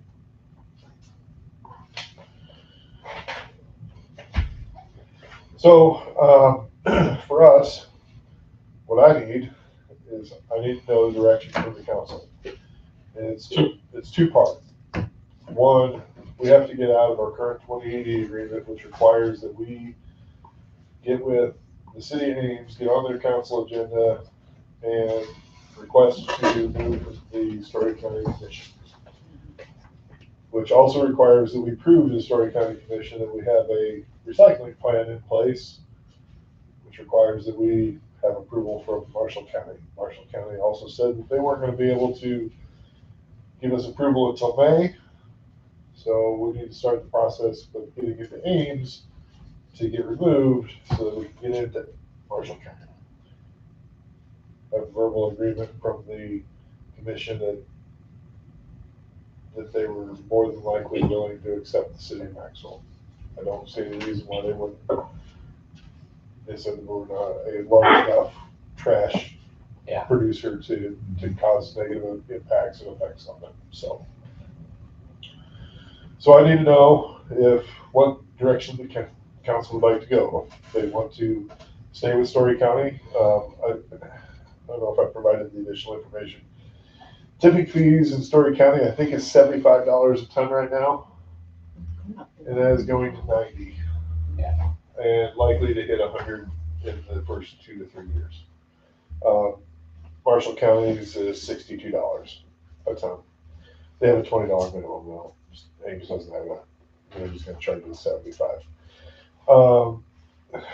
The per capita rate in Story County is, I want to say it was 8.25, and I think it was, what was it? Marshall County. $4. $4. So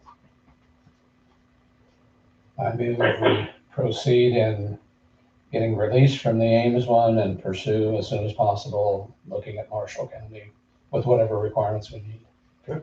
Second. Yeah. Second. Wait, who Take seconded your it? pick. we got 3 of them. Yeah, 3 of them. All right. Any further discussion? The only other thing I have is that our current trash, Gavin, trash company, waste management for the city, Pratt, yeah. Pratt, is willing to take our trash wherever we need it to. So regardless of whether Yep, that's what they said. whether we're going to Story County or whether we're going to Marshall County, he's willing to go where we are accepted. So that piece we don't have to worry about. Yeah. It'll be continual service.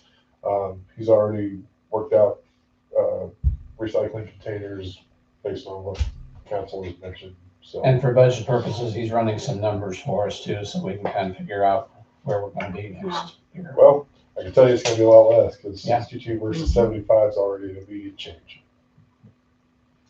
in the right direction.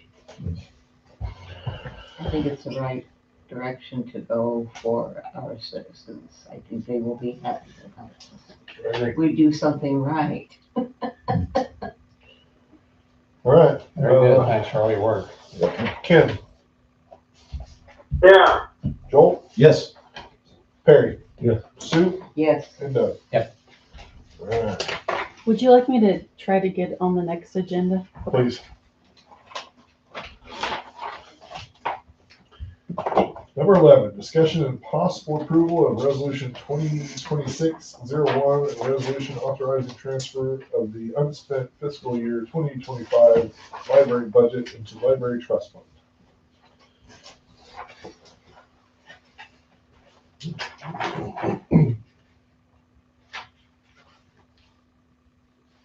Want me to read it? 2782.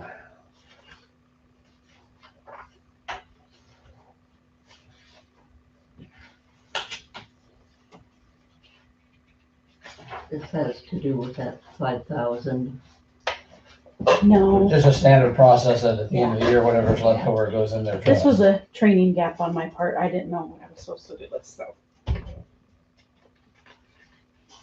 I move we transfer the amount specified. I'll second. Further discussion? All right. Ken, yeah, Joel, Yes. Perry. Yes. Sue, Yes, Yes.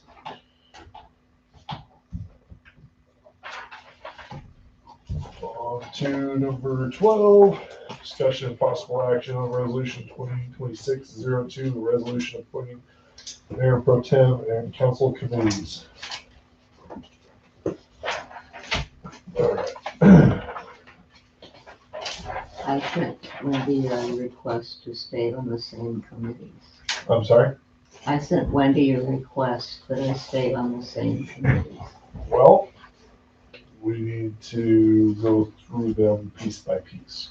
All right, so we're going to start with Mayor Pro Tem, responsible for the duties of the mayor in case of absence or inability, who shall sign checks authorized by the council.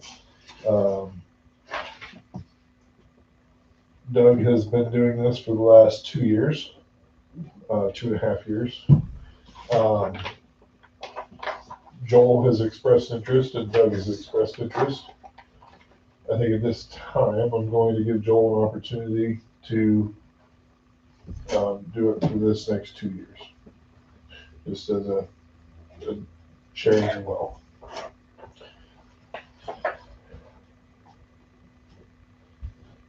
This still needs to be voted on by the council, so I think it's an appointment.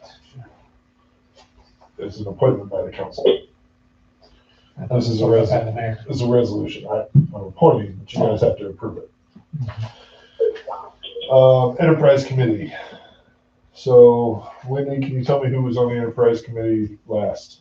Steve and Doug. Steve and Doug were on the Enterprise Committee. Does anybody have interest in doing the Enterprise Committee? Thank you for doing I do. I would the director remain there as well. that. And would you be interested in being the Enterprise Chair, Doug?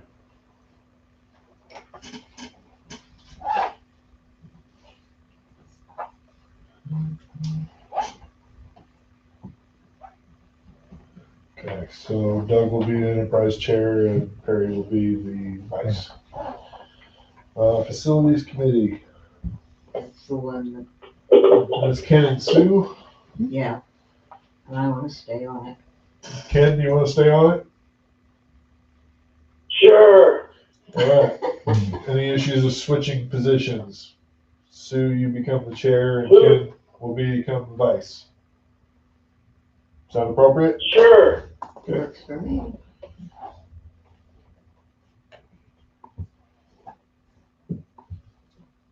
Safety Commission. We have Joel and Ken on this one. I would like to stay. Okay. Yep. Any other interest? Any issues with switching positions? Vice and chair? No. Joel? Or whatever. Okay. So, was that no, you don't want to switch positions? I'm the vice, right? You were. You want to become the chair? No. Okay. Then Joel stay the chair.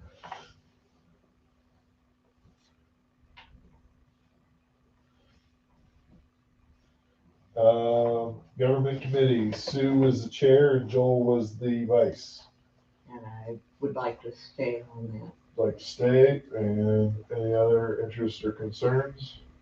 Unless there's anybody else that would be interested. Very guess plan there's- zoning. I got half my other family than that one. Yeah, so, I know. Yeah, I suppose I better just stay on that one. Okay. Okay, switching positions. The concern I have is You're already the chair. already a chair for one, and also Mayor Pro Tem, I don't really want to be chair for two. And I don't mind. Then I'll switch with you if you want to on safety. No, I'm good staying chair on that one as long as I can be just the vice on this Oh. one. Okay. As long as this was the one that Sue was on as well. Yep. Yeah. She's okay with Yeah. being staying as chair. Yeah. All right, Betterment Committee. We had Doug is the chair and Steve Gass was the vice. Harry, you wanna I'm be- good with being on it. Okay. Switch. Want to have you be the chair, and then I'll have Doug be the vice.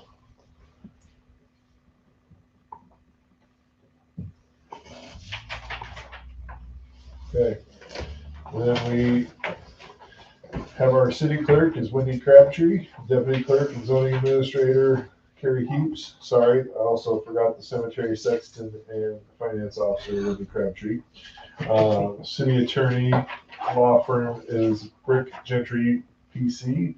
Our city bond counsel is Dorsey and Whitney LLP. Our city financial advisor is Independent Public Advisors.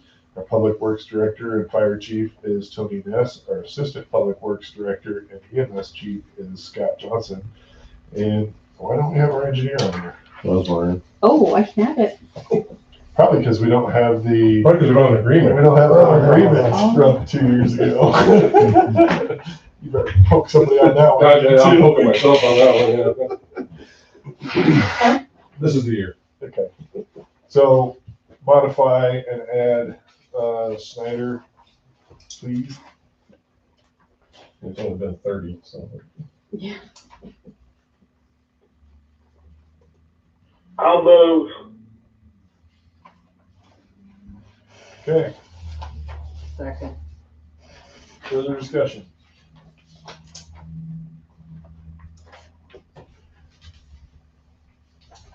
Sue? Yes. Doug? Yeah. Perry? Yes. Joel? Yes. Ken? Yeah. That is set.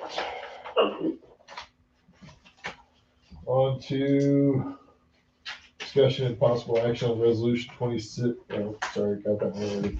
Discussion and possible approval of resolution 2026-03, resolution to certify and assess the cost of delinquent utility bills to the responsible property owners for collection in the same manner as property taxes. So this is in condition of a deceased individual, so it's an estate closing.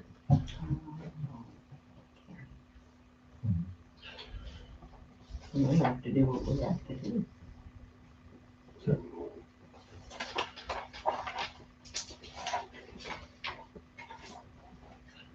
Is that a motion to approve? I we approve the sending of it to the tax.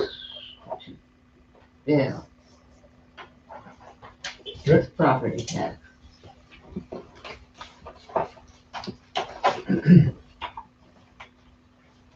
Second. Second. Further discussion?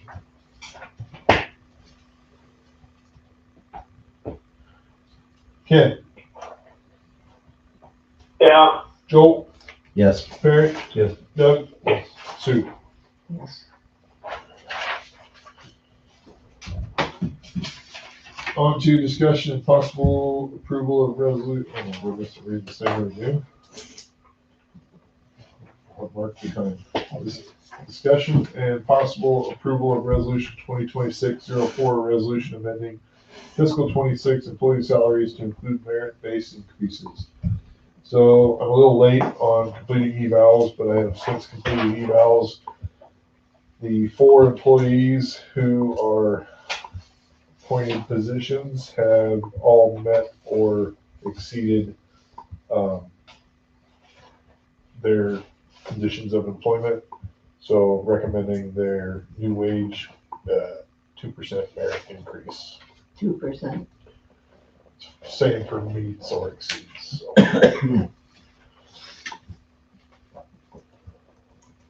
so moved. I'll second. Further discussion? I know she's sitting over there, but do we need to bump the city clerk a little beyond that, or where we are in the process now? I would love to, but we're also in budget season right now, so we will be addressing employee salaries. This will actually catch them through July of this last year. So they're currently into their new eval position for this fiscal year for the last budget. The budget amount for her position, she's well underneath. We have room to move her if the council was willing to adjust salary. I asked for $1 so far. This is a 50-cent. I'm definitely okay because at the point where she was hired, her salary was well under to begin with. So, And she's completed a lot of training too. So yes, she has become an expert very quickly. So yes, absolutely. If the council so deems that they would like to adjust the pay, I'm not opposed by any means. If we did $1 an hour, that'd be $2,080 roughly. That would be a number that I would propose. I can tell you when I hired for the position, the advertised rate of the position was $76,000 a year, and by 26 divided by 80 was $36.53 an hour.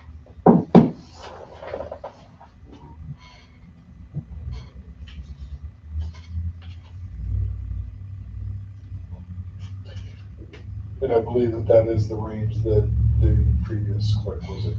Understanding the previous clerk had 20 years of experience. 17 or 18, yeah.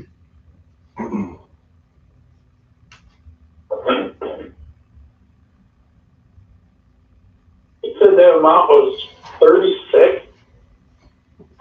Yep. Okay. Yeah, I agree with you. I think it should be more.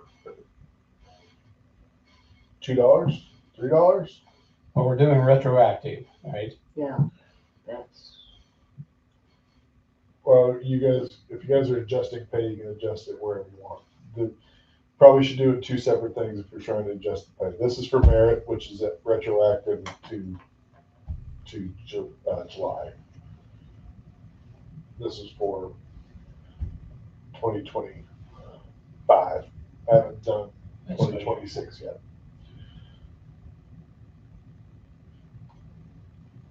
So you're saying we should do this one and then we can make an adjustment to rate? in July, and make an It adjustment. doesn't have to be in July. I mean, you can do it tonight if you want. Is Make it an on the adjustment. agenda? Uh, Not officially? Not officially. So part of it. We can make an adjustment tonight with, it being active after, or do we have to vote on it at our next meeting? Is that the deal? Yeah. Yeah, we'd have to add it to the agenda for next meeting. Okay, so let's go ahead and vote on this, and then I'm gonna make a motion for, a new rate.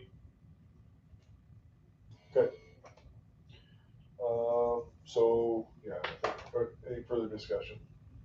So we want to keep her merit the same right now. Yeah, If we went the same, the 2.3%, the cost of living. Well, that'll be for next year. Yeah, no, the 2.3 is what, like Social Security got. So And as this a is, cost of living from the federal government. this is different. This is a merit increase. Cost of living took place and it went into effect July 1 already. Okay, Wendy's salary in July 1 did not catch that because she wasn't part of the budget process, okay. which is why I asked for the dollar when I did. Mhm. The others were all part of that cost of living increase that was done a year ago in July. So, Okay, makes sense? Clear as mud? yeah. It is kind of muddy. A little bit. No, I ran a big payroll department, millions of All right. dollars, so yeah, Joel? Yes. Sue? yes. Doug? Yeah. Perry? Yes. Ken? yeah. All right. Those take effect. So now I'd like to make a motion that we increase city clerk's, rate of, to $30 an hour. So that has to wait till next month. Yeah, it'll have to be on the agenda for next month. Okay, put that on the agenda, please. I'm good with that. All right, discussion and possible approval of resolution 2026-06, resolution approving a comprehensive plan project agreement with Iowa State University Science and Technology. Move approval. Second. Second. Further discussion? The only thing I would like to bring up is that while this is the maximum, there was also opportunities for other deliverables that she had mentioned. So do we want to place a little space in here for us to be able to ask for or request additional information? Or do we wait until we need it and decide to do it and then? Well, the issue is we're putting it into a resolution. So when we've defined it as a resolution, we then have to adjust the resolution. Or we can make it a up to on this resolution. See what you're saying. Did she tell us how much deliverables can be, or? $350 for one. They were very inexpensive. Very reasonable. Right. Yeah, very Very, reasonable. Should we say up to 7,000? This is 55. I would say that, and then even if we meet her requirements, we could use the remaining to pay for their lunch while they're here helping us. I mean, they're college students, they need to eat. And I Any was ramen noodles? involved when they did it before. They spent a lot of time on the street, a lot of door knocking, a lot of surveys at school. So, yeah, I know what college students eat. We can get by with ramen noodles, we'll be fine. I can't give them what they usually use. I move we approve a budget of up to $7,000 Put some steak on top of it. with Iowa State for their services of the comp plan. Second. Further discussion? Who do you want as the point person? Is that me? Is that P and Z? I think this would be P and Z. The key personnel? Okay. Well, if it's comprehensive plan, it has to come from the council, right, to P and Z? Yeah, they go first and then goes. I've been through it before, I would do it. What do you mean? Help me understand what you're asking. Because isn't that something that we had to provide to council, or to P&Z? P&Z requires it to have it, but they can also be a part of working with the project while it's getting put in place. Okay. They'll have a better understanding of it when they get to work with the process as it. I do know it needs to be like liaisons to deal with. That would be completely I mean- appropriate council grouping to be a part of. So, I mean, not that I'm, want to put that on my plate. That would be you, wouldn't it? It'd be Sue as the chair, so. Yeah. That's all right. You guys good with it? Yeah. Okay, so you guys will be the point, and Doug can assist where needed because he has the experience in that.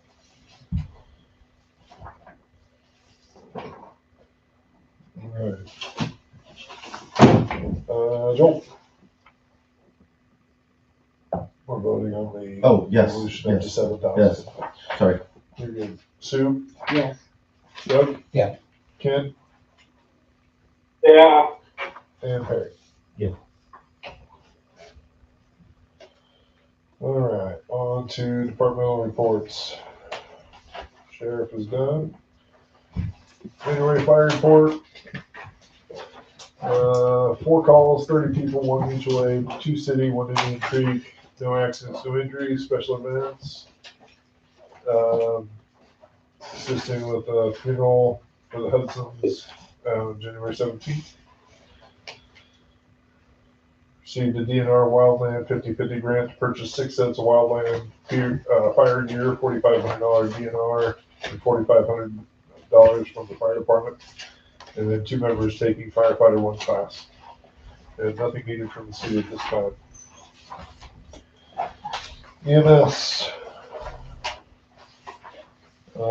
6 page outs, 5 responded to, 1 to 4 per call, 1 to 2 fire person assist, 2 to the city of Maxwell, 4 for Washington Township, 6 in attendance for training.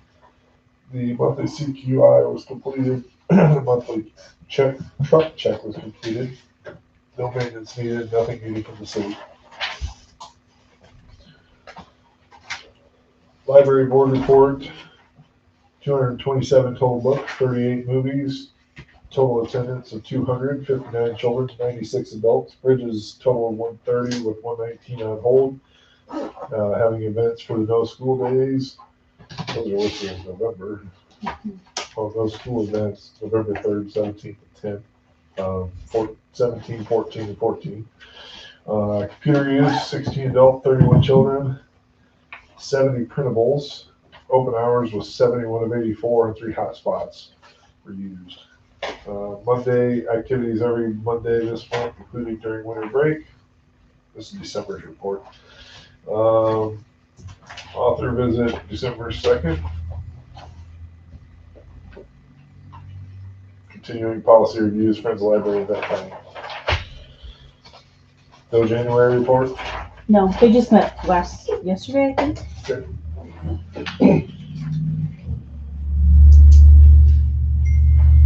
The library minutes from November.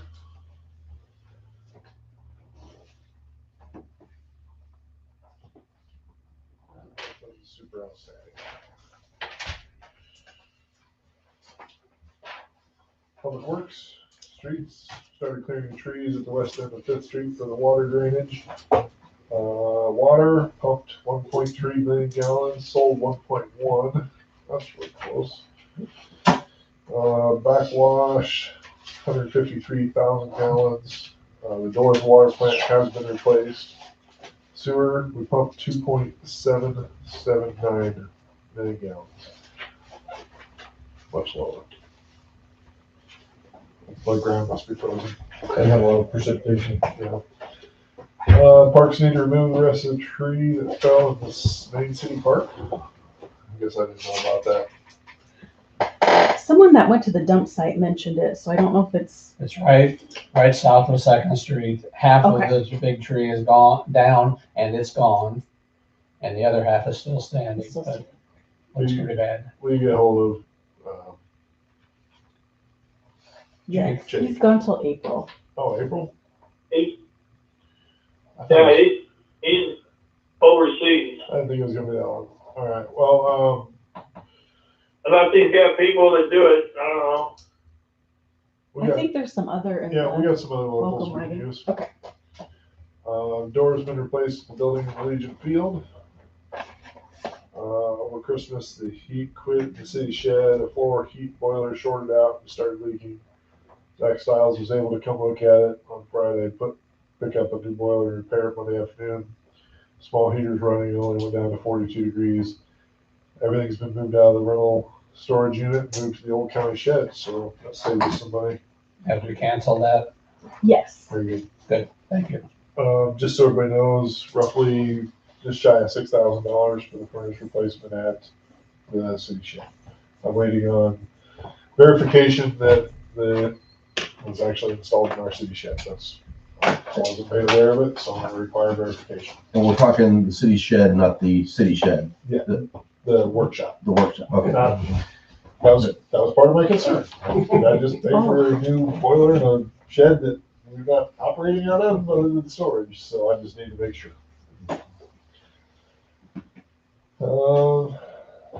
City clerk's report, year-end tasks in Sickle City completed.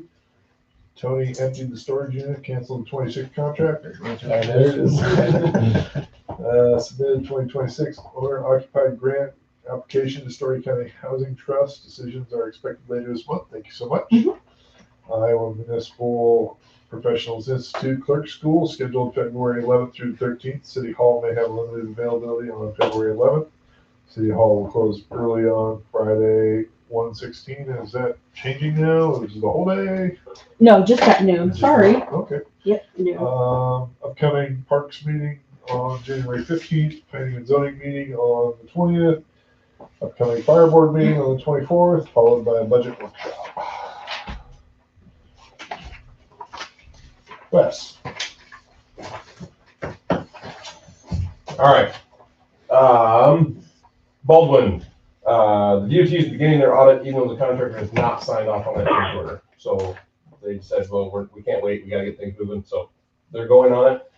They've also reached out to the contractor for feedback on why they haven't, so hopefully the DOT will be able to get an answer. I mean, I think we know why, but it needs to get resolved, so they're pushing them to get a resolution on their end. Mentioned the public works report, the Huber started the construction of the tree clearing.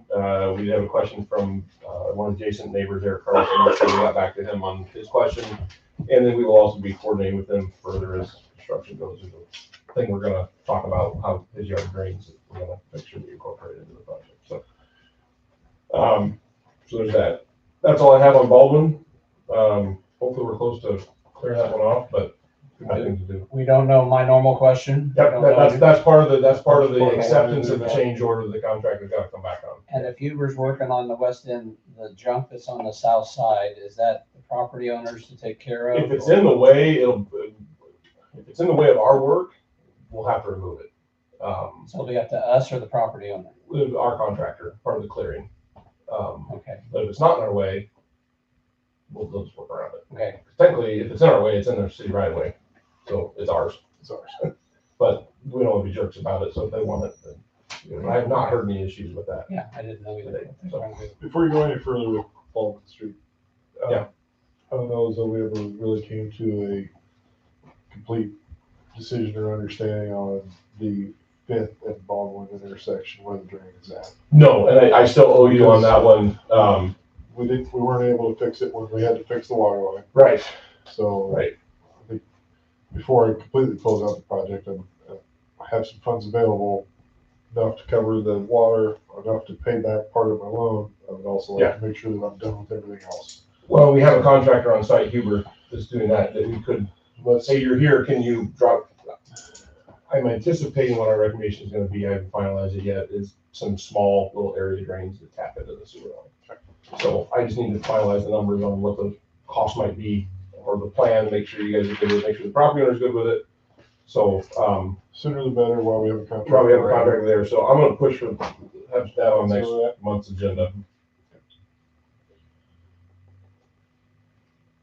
And then From what I understand, I don't have any other complaints on Baldwin Street. Good. We've completed the retaining wall, which was money that we weren't expected to pay for. Doug and I fixed the sidewalk. Do what you gotta do. Yep. Yep. The east side up there, is that where the retaining wall, that place Yeah. that hasn't been mowed for Yeah. the whole summer? No, it's No, the or west. greenhouse south of Before that, that just Oh, a it's little. south of it. 619. Okay, It's in front of the tree.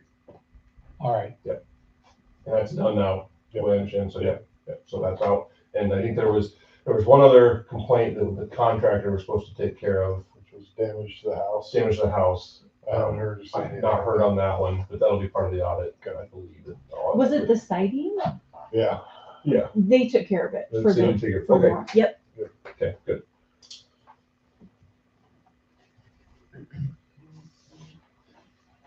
Yeah, so nothing else you got standing on that with the exception of the one there in the corner. And we'll have a plan to present in February. Very good. Thank you. So yeah, anything else on Baldwin? I don't have anything more. Rock Creek Ridge, we did receive the final plat with as-built construction drawings, yesterday. So we are starting our review on those. There's a P&Z meeting on the 20th. So our our deadline, drop dead, is to have answers back before that, so that, we'll be able to at least present to you guys what we're accepting. It's not a construction plan because a lot of it's already built, but what I've asked and talked with the developer's engineer to provide for us is, and like with regards to the storm sewer, I've asked for an analysis of the storm sewer that we can compare to what we would have got if we had the design, right? So if the design says it should have been a 5-year storm event in the pipe, what do we have in the pipe that got built? Is it 10 years, 5 years? So we'll have an analysis that if we have to make any judgment calls, we'll have something to base that off of. The other part is they have not paved it yet, so there's going to be some assumptions on what the grades are like with the road grade. So we'll see how that comes out. But the initial look, I think, of the stormwater, I was talking with the engineer the other day, it looks like we shouldn't have any issues. I think they're pretty close, so that one won't be an issue. The pavement, we'll have to see. Can I have a rough idea of the cost of a accelerated review by Snyder of a unnecessary change? For this change? Yeah. So I think, when we talked the other day, we've probably got 2,000 in it. Okay. It's gonna be pretty quick, and we've already done most of our reviews, so this is just looking at the last little bit. So that's probably what we have left to finish this one out. Okay. So, assuming there's no big stuff on it, but yeah.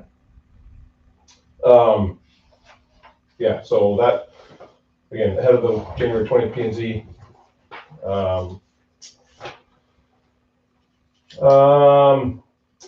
At last month's meeting, there was a request for us to talk about typical review fees, kind of segueing in what you were just asking there. Typical review fees. I've gotten some feedback from different engineers in our office that also work with communities, and it varies tremendously on what is out there. Because I was struggling putting together a typical, because every project is going to be a little bit different. And so I was getting feedback, and what I'm hearing is a lot of communities don't have a set fee. They just have, well, it's going to be what it's going to be. And so does anybody balk at that? Because like a blank check, right? They don't all, some communities, no, nobody has any concerns with it. They send it to the developer pays. Now, those are a lot of times in cities that everybody's stepping on each other to get into. So it's a little bit hard. I do have some inquiries in another city that is more smaller, not quite as small as we are, but a little bit smaller, and that have, I think, some kind of set fee structure that I'll get into. So we'll see what they have to say. I haven't heard back from them. So as a refresher reminder, the reason for that question originally was because we're obviously running up engineering costs on a plan where we have a final plat that's already been approved by the council. And in our ordinance, the developer is responsible for set fees, which isn't in your development agreement. So just something to consider. Yeah. Yep. And, So right and now, we're footing the bill. our ordinance currently says that it can be charged back to the developer, and with no stipulation on, it's a blank check, basically is what the ordinance is written by.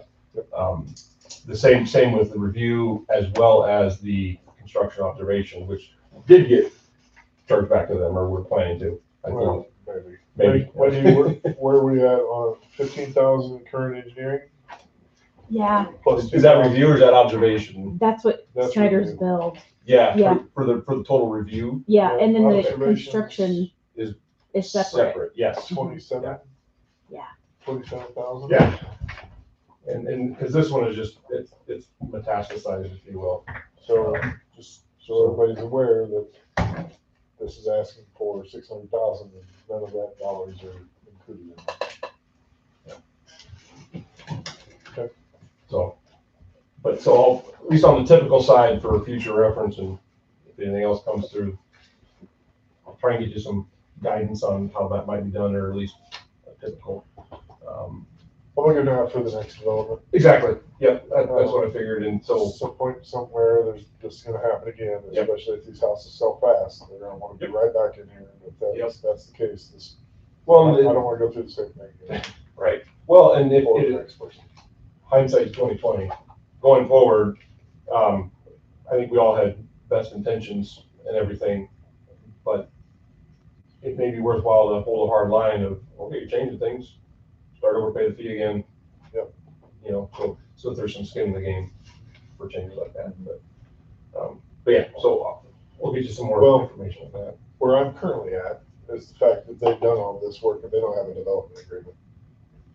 So. Is that the risk? So it's currently, we're in favor. Yeah. I don't have to do anything else. Buyer's market, seller's market. But the changes that they've made are going to make it better for the next part of the development. Not The way necessarily. they're setting it up, Well, not the necessarily. way A I lot look of at it. the tie-in's gonna be the same for the next development. Going to Yeah, the but, east. I mean, as far as the changes that they've made and what they plan on doing, which had to be, go through you guys again and again and again. I think in the overall picture of it, it's in the best interest of the city that these changes have been made.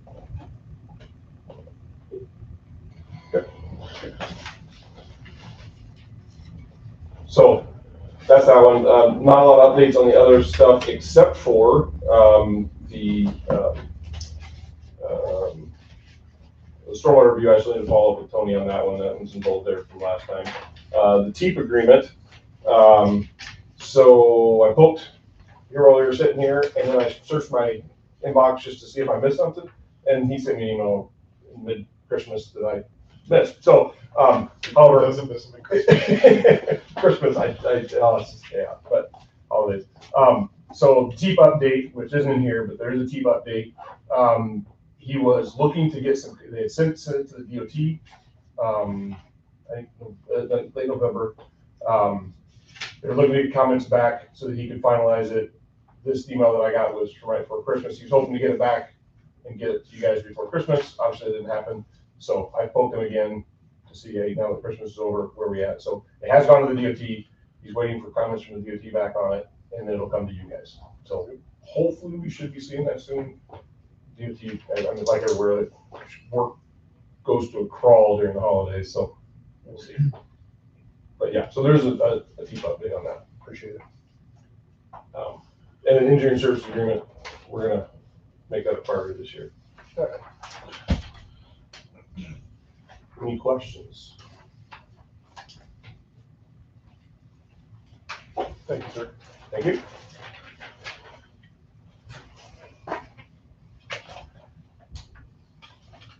No parks and open spaces? No, they're having a meeting tomorrow. They haven't met for a while. Council, well, any questions or concerns on the budget report?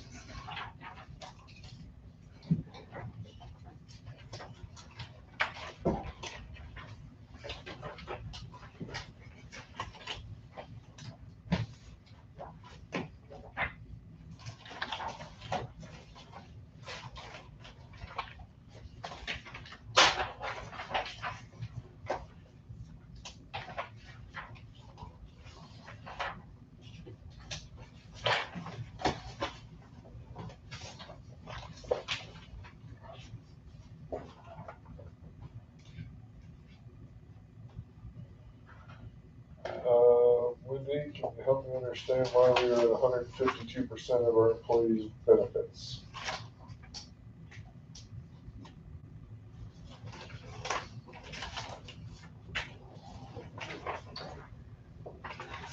So I know they changed the employee benefits for this fiscal year to pay out of the 112s, but I don't think that was, I think that was budgeted the old way. So to come out of roads, to come out of, Quarter. Yeah. Okay, so we're gonna need to do a budget amendment to fix that. yeah, and I know for the, And that's just a money move, that's not that we've overspent, it's just we have to show where the money came from, the appropriate. sure. And I know the mosquito community betterment or something that was over. That I will have to do an amendment for that one. And lost, local option sales tax.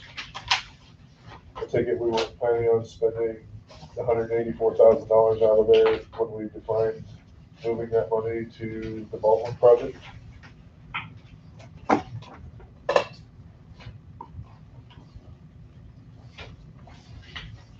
That's the only reason we've spent so much out of lost. Yeah.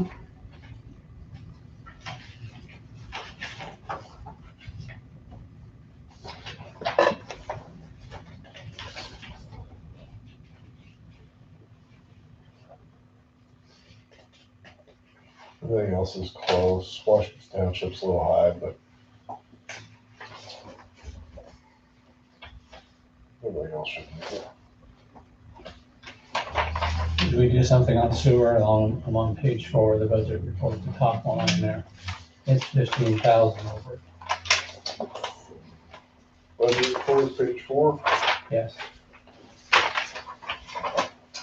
Page 4, top, 15,000 unexpended. Oh, excuse me. I'm not looking in the right place. Sorry. No. 12% expended. We're over. 166. Look it up. The budget is 23.7, we spent 39.5 today. Okay.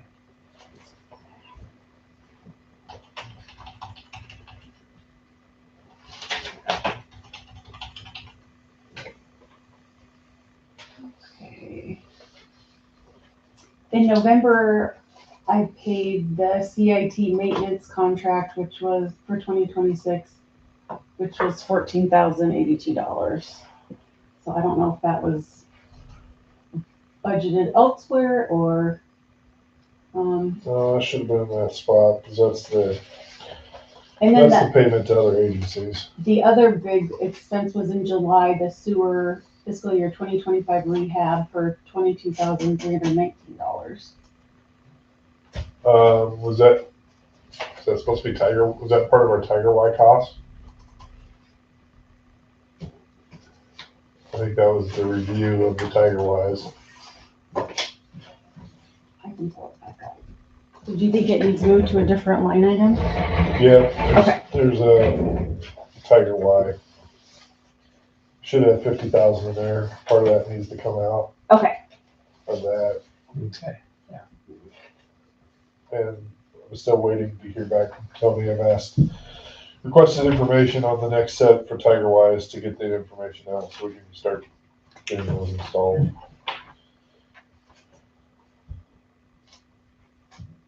So that 50,000 is at up there in the 306.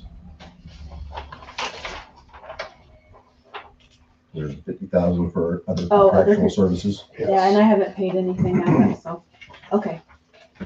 Good catch.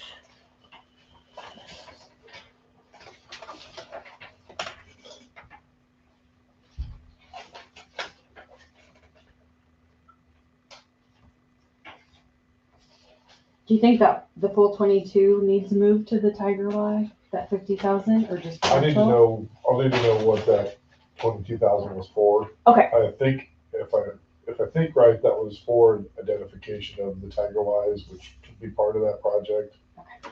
We're not actually getting any bang for a buck there, but other than trying to identify who needs them and where.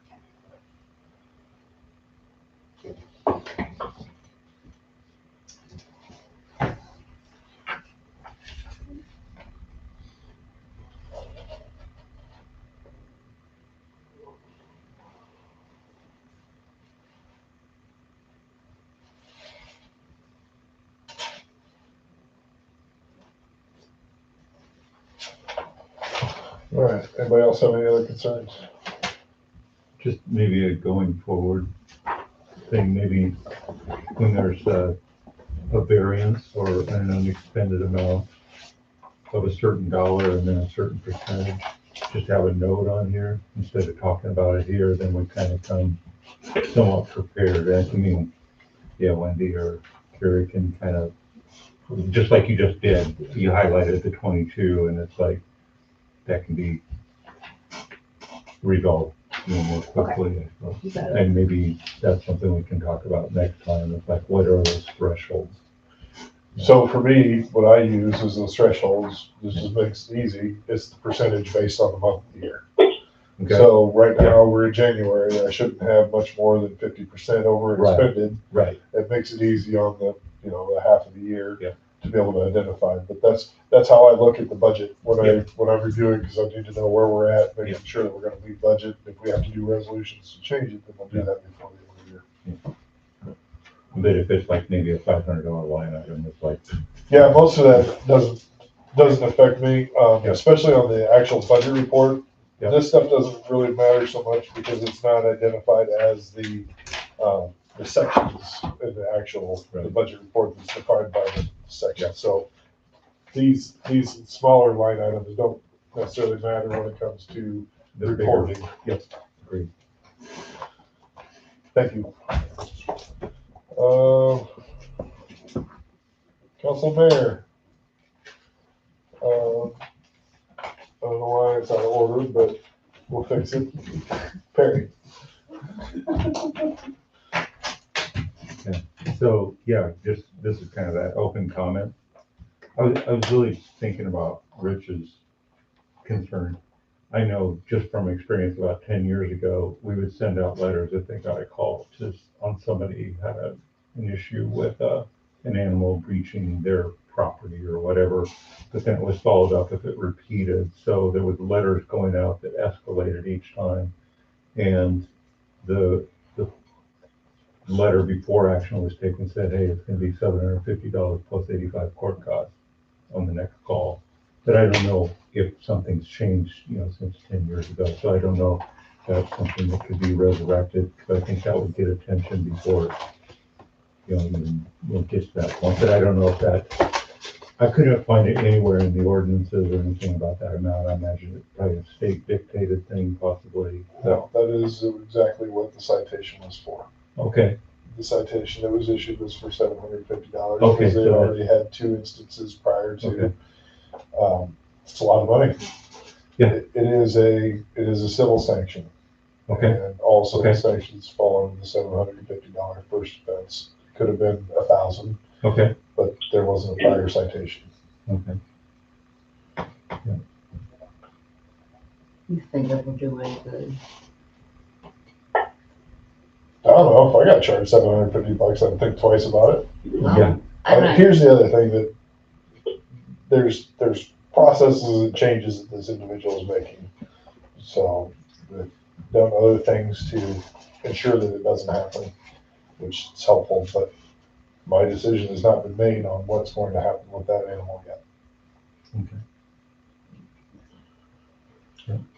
The only other thing is, it's amazing, people get out there and it's like, hey, you're on council. So one of the things, just the potholes north of North Street.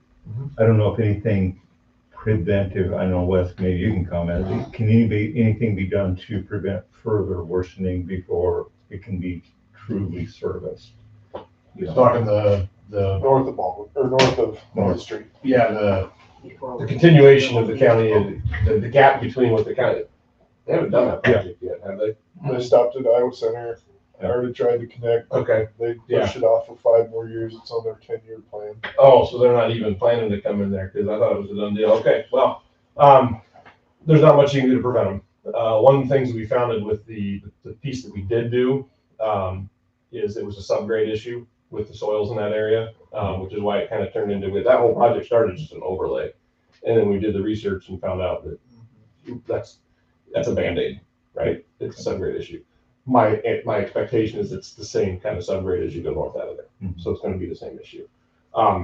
So by subgrade, you mean original gravel road. The original gravel road, yeah, everything that's underneath there, yeah, and living on an original gravel road like that is terrible and it eats rock. Sometimes you just have bad spots, right? So there's not a lot you can do to keep it from getting worse other than fill them. So the cold patch, the hot patch, once a hole is there, if car tires are going down into it, it's gonna get worse quicker. Right. Because the force of the tires slammed against the sides and all that, but so filling it will make it last longer. But obviously we all know how patches, they don't last forever either, so that's the best you can do short of another resurfacing project. So I received a complaint about that. Yeah. This person who worked for the DOT, and they talked about a full depth cutout. So Yep. basically cutting out, because it's basically lines. There's lines every 20 feet or 10 feet or whatever it is. So just cutting out concrete, cutting into the subsurface, compacting new subsurface for a new piece. Yeah, full depth reclamation, full depth patching is an option. I can certainly ask around on that, not being a pavement expert that in detail. I know they do those. There's also partial depth patches that sometimes can be used. So we can see, I mean, sometimes those get costly as they are, but there are also types of projects you can do in stages. Yeah. You can do a short chunk. You don't have to commit to the whole, the whole thing all at once. So pick the worst ones, do a full depth patch project. So I'll make a note of that. I'll ask around and see if that's an option for some of that area. The other bonus is that is our one farm to market left. It is our responsibility. Yeah. Being the small city that we are, there's more likely to be funds available. Do you have any ideas of research available to find possible solutions? Well, like the STBG that we used for what we did do, that may come around again. Is that something that we have to have a plan in place prior to? We didn't for that one. We had to have a application and we made our case and supported it with the basis that it is that farm to market road and the co-op down here. And there are a lot of cases that we competed against others for those dollars and we won them. So a lot of that argument still stays the same for the rest of that. So, but yeah. Could we look at, like, it'd make it a heck of a lot easier for the council to make a decision on something when we had money waiting. Yeah. Yep. I think that would be a good idea. I'll look into that, ask around both on the It's not gonna get any better. No, it's not. And the little bit of cold patch that we had available is gone. Yeah, it doesn't last. As soon as the snowplow comes through, it's gone. So. Yep. So, looking potential of some kind of stage patching type job, fix some of the worst potholes. Yep. And then also what fundings might be out there. Good. Okay. Perfect. Thank you. And I think there's, I don't know what you would call it, but between Main and Baldwin on Fifth, that's just kind of like just spider veins. It's not, there's no potholes there, but it's like, okay, when this winter thaws, then what, is it gonna start popping? Where do you mean Main and Fifth? Are you talking on Fifth from Main to Baldwin? Yes. Okay. Yep. So that's part of that farm to market? Yep. Which we talked about before. Exactly. So, Maybe just include that Yep. section of Yeah. replacement into that. Yep. Yep. Exactly.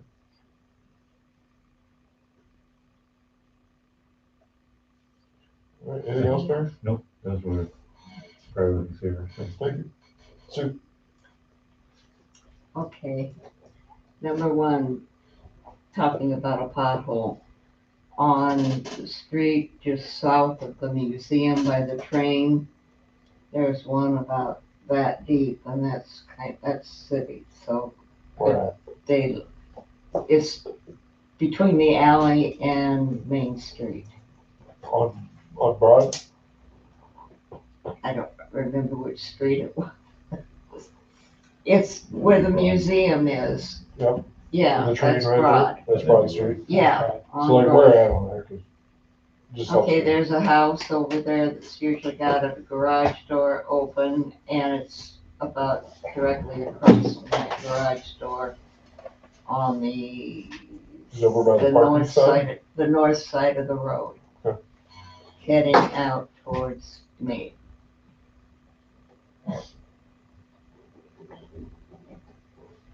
right by the train. Okay, safe buildings. I had something come up that made me think of this, so I started looking into it. Iowa Code 562A, Chapter 148. And this is on rentals. And I know we have rental homes, apartments. According to the Iowa Code, they have to be registered and inspected annually. And that's for, plumbing, electrical, etc., that type of thing. Yeah. Okay, then I checked with Safe Buildings. In fact, they don't have a building in Polk City. They work out of a P.O. box in Huxley. The buildings in Slater. Yeah, Safe Buildings. Yeah, it's in Slater. Yeah. Maxwell has no contract for inspections of electrical, plumbing, etc., for new buildings, for rentals, for anything. The only thing that we have a contract for with Safe Buildings is for building permits and fence permits. It's for permits only.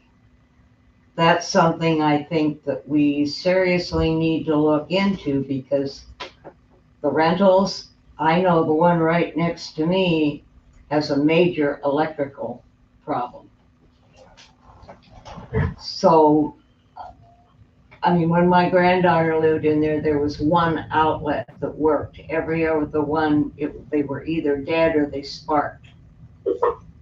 And then the gal that lived in the apartment to the south of them, she had the same thing. So that concerns me, that there is a major electrical problem in that rental, the fourplex. So look at Polk City. Do we need a contract with them for inspections? Because Iowa Code says any rental needs to be registered. It's not the city's responsibility. That's the landowner's responsibility. That's what your code section 562. They have to be registered. Okay, so yes, but whoever the landlord would be, it has to be registered with the city as a rental unit. Do we have that? What chapter did you say that was? 562A, Chapter 148. That's the information that I was given. The registration with the city applies to water meters, I believe. That they have to, a tenant or a property owner has to identify that they are renting a property. So we have a list of any and all rental units in Maxwell. It's going to be the water bill. Water billing system. But the inspections is, I think, a serious thing. Inspections are the property owner's responsibility. Not according to the state of Iowa. Not according to them.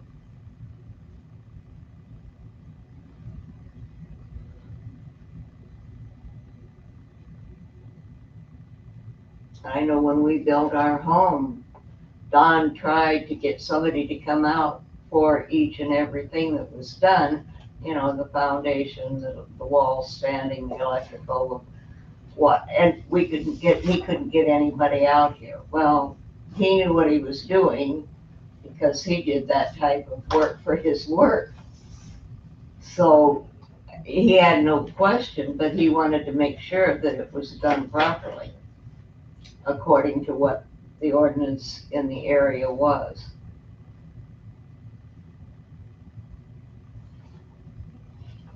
Inspection ongoing or just at the time of build? No, this is annual inspection required. I'm not even finding 148.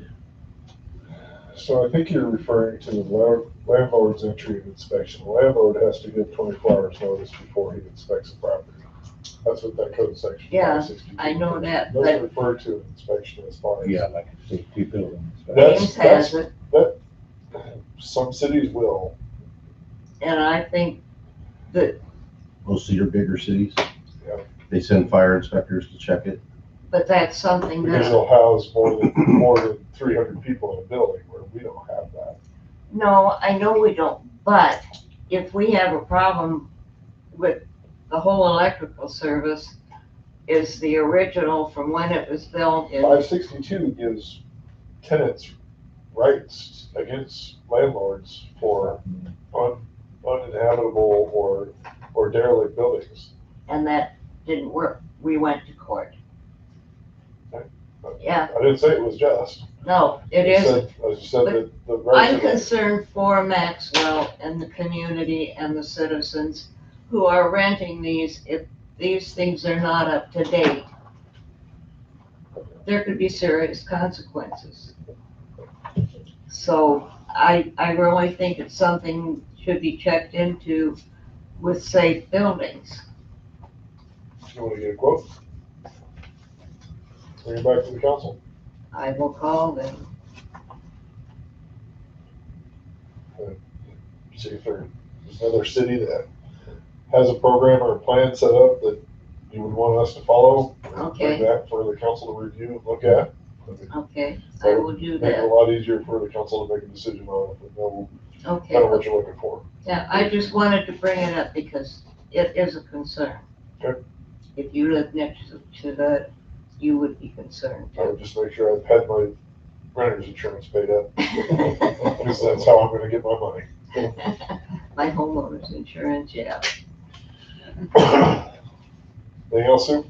Well, just what I said to the sheriff, we need their help with doing some of these things that make people wake up and see, hey, I'm breaking the law. The only way they're gonna do it if there's consequences. And we as a council cannot make those consequences happen. $25 tickets is not gonna make them happen. It make them think about it. Then they did it the second time and the third time. I really, You're always gonna have your habitual offenders.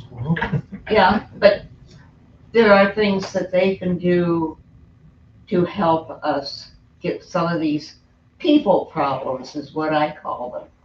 Because it's not the dogs, it's not the camper, it's not the pile of junk got there by itself. It's a people problem, and the people have to realize that we do have laws in Maxwell, and they do need to follow them. How else do we do it? That's what I was gonna say in Iowa, people don't follow them, so. Oh, well, that doesn't make it right. That doesn't make it right. I'd like to see this a safer community, a happier community. Thank you. Anything else? Nope, Cool. not for right now. So a couple things I've got. So I talked to Steve Gast about how come we don't have American flag and the state flag here and do Pledge of Allegiance and all that. And he says it's just never been brought up.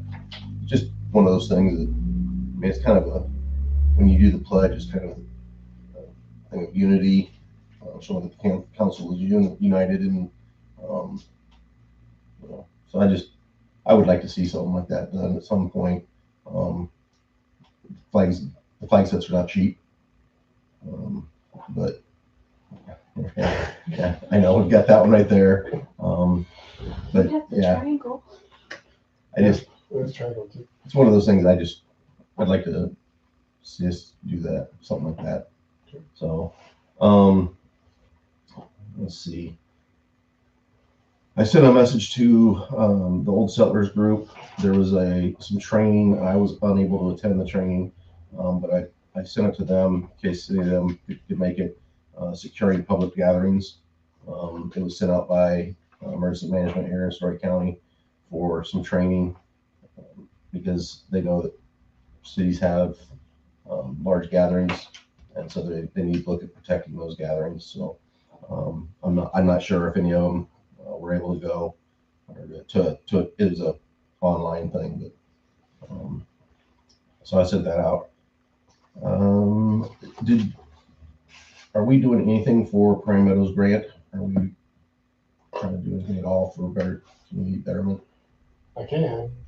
Got a project in mind? Not right off the top of my head. I just didn't know if that was, I mean, money's money, so I didn't know if there was something we could I know we've look at putting in for. 3 of them, and Mark usually submits for them. Yeah. Have they submitted for one of those? Our angel volunteer that writes grants for us asked if we had anything in mind, so I can ask her if she can look into the Prairie Meadows grant. Sounds wonderful. I think we've got enough projects to put on there what we need the money for. Well, that's, I mean, the council asked me last year or year before if there's any grants for camera systems, and that might be something that we could, Yep. you know, I mean, Those local types of funds are much more see if we easier. can get, see if we can get grants to, Substantially easier to for do security things like that. of the city type of thing. So, along that line, Councilor also asked me, and unfortunately I didn't get it turned in before things were closed out for this meeting, but I'll still pass it out, and we just can't vote on it. But they wanted a spreadsheet on the camera costs from the companies that I contacted. So, sorry, Ken, I'll get you a copy. I'll leave it with this stack. Yep. I'm all right. Thanks, Dale. You're welcome. So yeah, just the RTI Verkada. I put down the upfront costs and the if we went with a 5-year license, how much it was going to cost. They do offer financing that would take the upfront cost and the licensing all into an annual cost. Whereas Astra Security, we would just pay the upfront cost, and then we pay the $78 a month. So that's the 5-year. I just took the $78 times 60 months, and then 120 months, and put those there. The Ubiquity, that is basically we get the equipment for $7,400, and then city staff has to do the installation, and then it doesn't cost us anything until something breaks. But there you have, like I said, that's city staff having to do all the installation and taking time and running wires and doing all that stuff. So servers that we don't have. Right. Servers. I mean, that's part of the servers and everything there, but I mean, then somebody has to be responsible for maintaining those servers, and lack of IT that we have. yes, the lack of IT, I think we'd end up having some problems that would be out of our control. So, I mean, so my recommendation would be to look at Astra Security, but like I said, we can't do any votes tonight, so you put those in your books, and kind of next month hopefully have it on the agenda so we can talk about it. Wendy, will you have this next month's agenda, please? You got it. And then the last thing I have, we spend a lot of money for the sheriff, like 62,000 a year? 78. So, I did this my first year here, but I went ahead and did it again for this year. Kind of broke it out into what each city in the county, what we are paying for the hours of service that we're getting from the sheriff. Your stack. So right now, if we take the money that we spend, divided by the average hours of 60.18 hours, we are basically paying $59.32 an hour for the service that we're getting. Luckily, we're not like Slater and paying $149 an hour. But, What are we getting for that money? well, that's why I provide this, is so that that's things that we can look at. I mean, this is for this last year. That was $60,284.62 that we spent. And then, what are we getting? We're not going to be able to hire somebody for $60,000. That is going, if we started our own police department, that would be our minimum wage that we could pay one officer to be here. Part-time. That wouldn't cover any of their benefits. That wouldn't cover any of the equipment. I mean, basically to start, we'd have to have probably $250,000 to start our police department, and that'd be one officer for the first year at least. So then we could probably drop down to about $150,000 a year to have that one officer available. So this time here, Joel, is that like the time they actually spent in the town, or does that include the transit time? That's the transit time. That's the time of call. So to the time that they have a cleared. fraction, even of the 7/7/22. Yes. Correct. Yes. Correct. Yes, that's something we learned was that it's from time of call until the time that they clear that call. So I know there was a call, there was a welfare check on there that was like 4 hours. So I'm guessing that was probably, they didn't immediately come running down here for the welfare check. Sure. It probably took 15 minutes to do the welfare check, but we got notified that they were here for 4 hours. So. Have you had any thoughts or consideration of seeing if we could share officer with a surrounding community? There is that option where, and I'll say Collins, just because we have the Collins Maxwell School District, that if, Collins is paying, 34.7, so, now we're up to $95,000. So that would be, still wouldn't cover everything that needs to be. What's Colo pay? Colo is 59. Yeah, 59. Now you get there. Like us, yeah. Yeah, but now you're gonna put in a lot of miles on a patrol car to hit all 3 cities on a 24-hour day. Which is part of the cost and expense that deputies have. Yep. They have to cover 500 square miles with 2 deputies on a nightly basis. So inquiring other, like say Oxford, they would add a quarter of a person or something, and what I know they gotta get. I don't know if that. Yeah, Huxley has 5 full-time, 2 part-time, and 1 reserve, and their budget is about $955,000. I'll give you the best example I can give you, and this is because I've seen this sheet several times. Okay. The Cambridge department is shared with Huxley. Okay. Cambridge pays the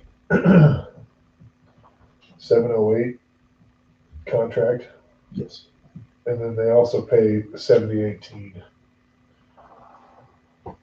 per capita, which is the same thing they pay for the sheriff to Huxley in order to have them come. So their costs, Cambridge's cost is 77.26 per capita. Yeah.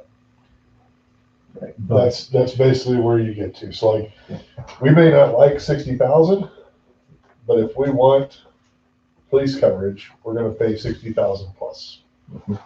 We will always pay the 708 because that's dispatch. And jail. That doesn't include the jail. Yeah, I guess more than that. It's almost $20. So I think you're missing the jail. I think the 708 is just dispatch. You have to pay the jail too because it's county sheriff operation. So you include that with it on top of the 7018 in order to basically cover a police part-time. I'd just like to see more bang for our buck. That's And that's why I initially ran for council was because I wasn't happy with these numbers. So that's why I did this spreadsheet the first year was I brought it in here because I was not happy. But I mean, we still aren't getting our bang for our buck, but No. we just definitely cannot afford to do anything else. No, but I've we met call, with the sheriff multiple times, and the answer is the same. we You're call gonna take what we them, give you, and that's and what they- you're gonna get. yeah, we call them, and maybe they come out, and if they do, they still don't do anything. They're not gonna That's- get involved in civil situations. They're not gonna get, I mean, that's any police officer's not They gonna need to get get the civil. backbone to do what needs to be done. Well, they have discretion, and so I Yeah. mean, it's a lot of the stuff that they run on are civil disputes. You know, I'm not getting along with my neighbor, so I call the police. Well, No, that's a civil thing. There's nothing they can really do other than tell you to go to your corner and the other person go to their corner. but like with Rich and the dog, if they had been called out on that, what would they have done? They wouldn't have shown up, No, not for a dog. Not for a dog. and if, Because 9 times out of 10, if I get called for a dog, by the time I get to the residence, the dog is already locked up and put away, and I can't do anything. Moved, Yeah. They will come if a person is a dude. we Yeah. just, If they I get, think I just expect them to do more than drive through town. because if the person gets bit, then by law, they have to do a report. And that's what's gonna happen. But because any dog bite has to be reported unless it's your own dog. If your own dog bites you, then they can take a big chunk out of your arm. It doesn't make any difference. But if your dog takes a bite at a Perry, then that report has to be made. So, My baby wouldn't do that. but those, I just providing those numbers just so you see what we're paying for. But I really don't know how we could fix it. I just wonders, I appreciate like what you're saying. I'm just thinking, if you get it to apples and apples, it's like, what's the real fine that they're here versus Huxley in Ingalls would be maybe 80% fine there and 20 versus 80% travel, 20%. So you get more for the same amount, maybe. Yeah, I don't know, but I mean, I can talk to the sheriff and see if they can break it out. I'll probably end up talking to dispatch, not a supervisor, but commander. But see if they can break it out a little bit better on when they actually make it into the city. I know when I worked in Polk County, you'd hear the deputies, they would call out, "I'm in Elkhart." Okay, and that would get logged into the system. And then when they'd leave, they'd say, "I'm out of Elkhart." They had an hourly obligation. I want to say it was 24 hours a week or something like that they had to be in Elkhart. Okay. And so they did that. So that was one of the things that I approached with the sheriff with, was that I would like to see an hourly contract, like how many hours of contact can we see in our city? And he had the county attorney there, and they both said, we don't have to put that. The other mayors, myself, have also brought those same situations, conditions, 2080s from other communities and counties across the state. And every time we're met with flat nose, I'm not going to identify, I'm not going to dictate the time that my staff spend in communities. And then we were also hit with, okay, Because let's we say he puts on there, we're gonna do 24 hours, and now all of a sudden they get to 25 hours. Are we gonna pay extra? That was what we were met with. So, Everybody just wants a paycheck, not to do the job. so I've tried to attack that, and it's, so that's all I do is provide the numbers to you so you can see what's going on. So we can get as ticked off as you are. I would hope that the community gets ticked off that we're spending that kind of tax money for what we get. So, I mean, as somebody that does that career myself, I mean, I know people would get mad if I took forever to respond to things and didn't do my due diligence in town. And if I mean, we hear it all the time because we do, part of our city is on Highway 30. So we do go out on Highway 30 and patrol it once in a while. And as soon as we write a ticket and put it on Facebook, everybody is all against us because You should be protecting our city and not Not the state highway. not being on a state highway. So I mean, you never make everybody happy, but That's it? excellent. Perry and I met with Nick Kent, I believe is his name, earlier this week. Wendy had forwarded dealing with LED lights. We had Tony come in, and what Tony is doing, this building is all done, but anytime something needs replacing, he has put LEDs in, and they were not interested anymore in visiting with us. So we really had no need for them, but we did pursue that. Story County Economic Developments meeting January 22nd. I don't know where. When did you? I believe Nevada. Okay. When I was driving around looking at all the signs and things, I made the mistake of driving down Army Post Road. It is a rutty mess. Kind of wonder, either we need to blade it or close it, because there are huge, huge ruts. If it was frozen, or I wouldn't have made it.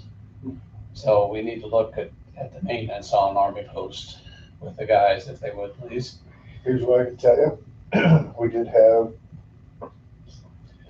against the better wishes of the county engineer, bring the road graders down Army Post. And since we did that, it just got worse. There's just nothing there. It needs 500 tons of gravel in order to become Because it really isn't gravel on it now. I think probably the best option for us now is to sign it as a minimum service road. Will be. Yep. There's no property required. There's no garages on that property on that section of road. I think if we identify it as the level B, then it becomes an individual risk, and the city no longer is responsible for it. I think we need to do something. I think it's a You can just good get a idea. trail that it is. So maybe Yeah. if somebody wants to bring a resolution to identify that. Because, I mean, one or the other, we either need to pay for 500 tons of gravel, which probably isn't enough. I don't know how much a quarter mile of gravel takes. More than you think. A lot of truckloads, Yeah, yeah. especially with 1 foot deep. Yeah. ruts. So, anyway. And I'd rather spend the money on a road that Goes somewhere. Yeah. Or gets used. Right, that there's somebody that lives As a necessity. and has to be up and down that road. Okay. And we've been trying to get the soccer field transferred to the school for a long time. We were told with FEMA and all the stuff that was going on, it would be at least November, maybe December before they got it done. Well, we're a month beyond that. Wendy, do we know any more? You said you'd talk to our legislators about it. Yeah, we got it done. Grassley. And then I can follow up with our attorney. I know, It's FEMA signed off. yes, FEMA did sign off, but, I got FEMA to take care of it. Was So we're ahead of that then, Yeah. beyond but that. the school in our city hasn't signed anything or did Right, that. just So I'll wondering. follow up with, As I kind of told the superintendent that it should be done by Christmas and, Well, the FEMA part was, okay, and ahead of schedule, by like 9 months, so. all right. I think that's all I had that was worthy, so that's it. Thank you. Ken? So Doug just mentioned about LED lights. And I just happened to get an email from a Joyce Davis wanting to know about our parks, the older lighting, energy efficient, upgrading to LED, better visibility. They can help with facilities, reduce. Is that something you want me to pursue or not? I think probably, to me, the only thing that would really be beneficial would be the big lighting, which talking at the park would be like the lighting around the ball field. Yeah. But even those are, I mean, we're talking $50,000 to $100,000 to replace those bulbs, so I don't know as though that's really anything we need to be chasing right now. And there were no grants for things other than buildings, so those kind of outside, we talked to him about up and down Main Street and then down there by the welcome sign. And he said, we're not interested in that, basically. And the park is adequate for what it's used for right now. Might be better off looking for a solar company that. Yeah. Well, we got an email on that Mhm. category too. I don't know what we did with that or. if I we turned it should. over to the government committee, I believe. Right, Whitney? Yes, and then Steve was gone by then, so I can forward it to, is it you, Perry? So You're right. her, her email happens to be solar electric info or something, so. Weird. We're scam, that's spam.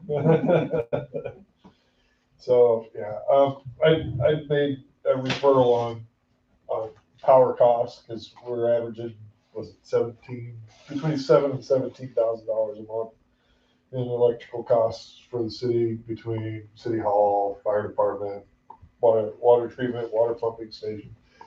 And if we could supply some of that on our own, we'd be a lot better ahead.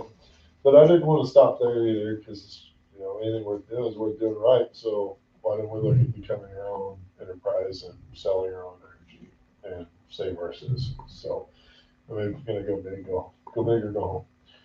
Just my 2 cents on it. So it's up to it's into the government committee to review and look at. We got the land. Sounds good, that's all I got. Thank you. We got the land for solar and wind generation. All right, me, tomorrow I have a meeting with the Story County Assessor, as I'm on that committee as well, for them to start their budget process. And then next Wednesday, I have an emergency management meeting for their budget process. They are attempting to close out the emergency fund and build a project, which I don't know where that's gonna wind up just yet. And then I want to thank Doug for handling the last meeting for me and for the 2 years of being the pro tem. He did a very good job during that time, assisting with all of that. Welcome Perry, and hope everybody gets on the ballot and gets that side of things squared away. And appreciate your assistance during the meantime. I did follow along on the meeting from the last one, just to make sure that I was still on board with what was happening. So you guys all did a really good job of the last meeting. Anything else? Well done. Just waiting for you. I move that we adjourn. I'll second. Further discussion? I need to write my notes. What is it that you want a government committee? Because I just realized it was me and Joel. What was it? Sue will get it, or Wendy will get it. Let me see. Okay. All right, further discussion? Hearing none. Joel? Yes. Doug? Sue? Yes. Perry? Yep. Ken? Yeah. We're adjourned. Thank you. Thank you.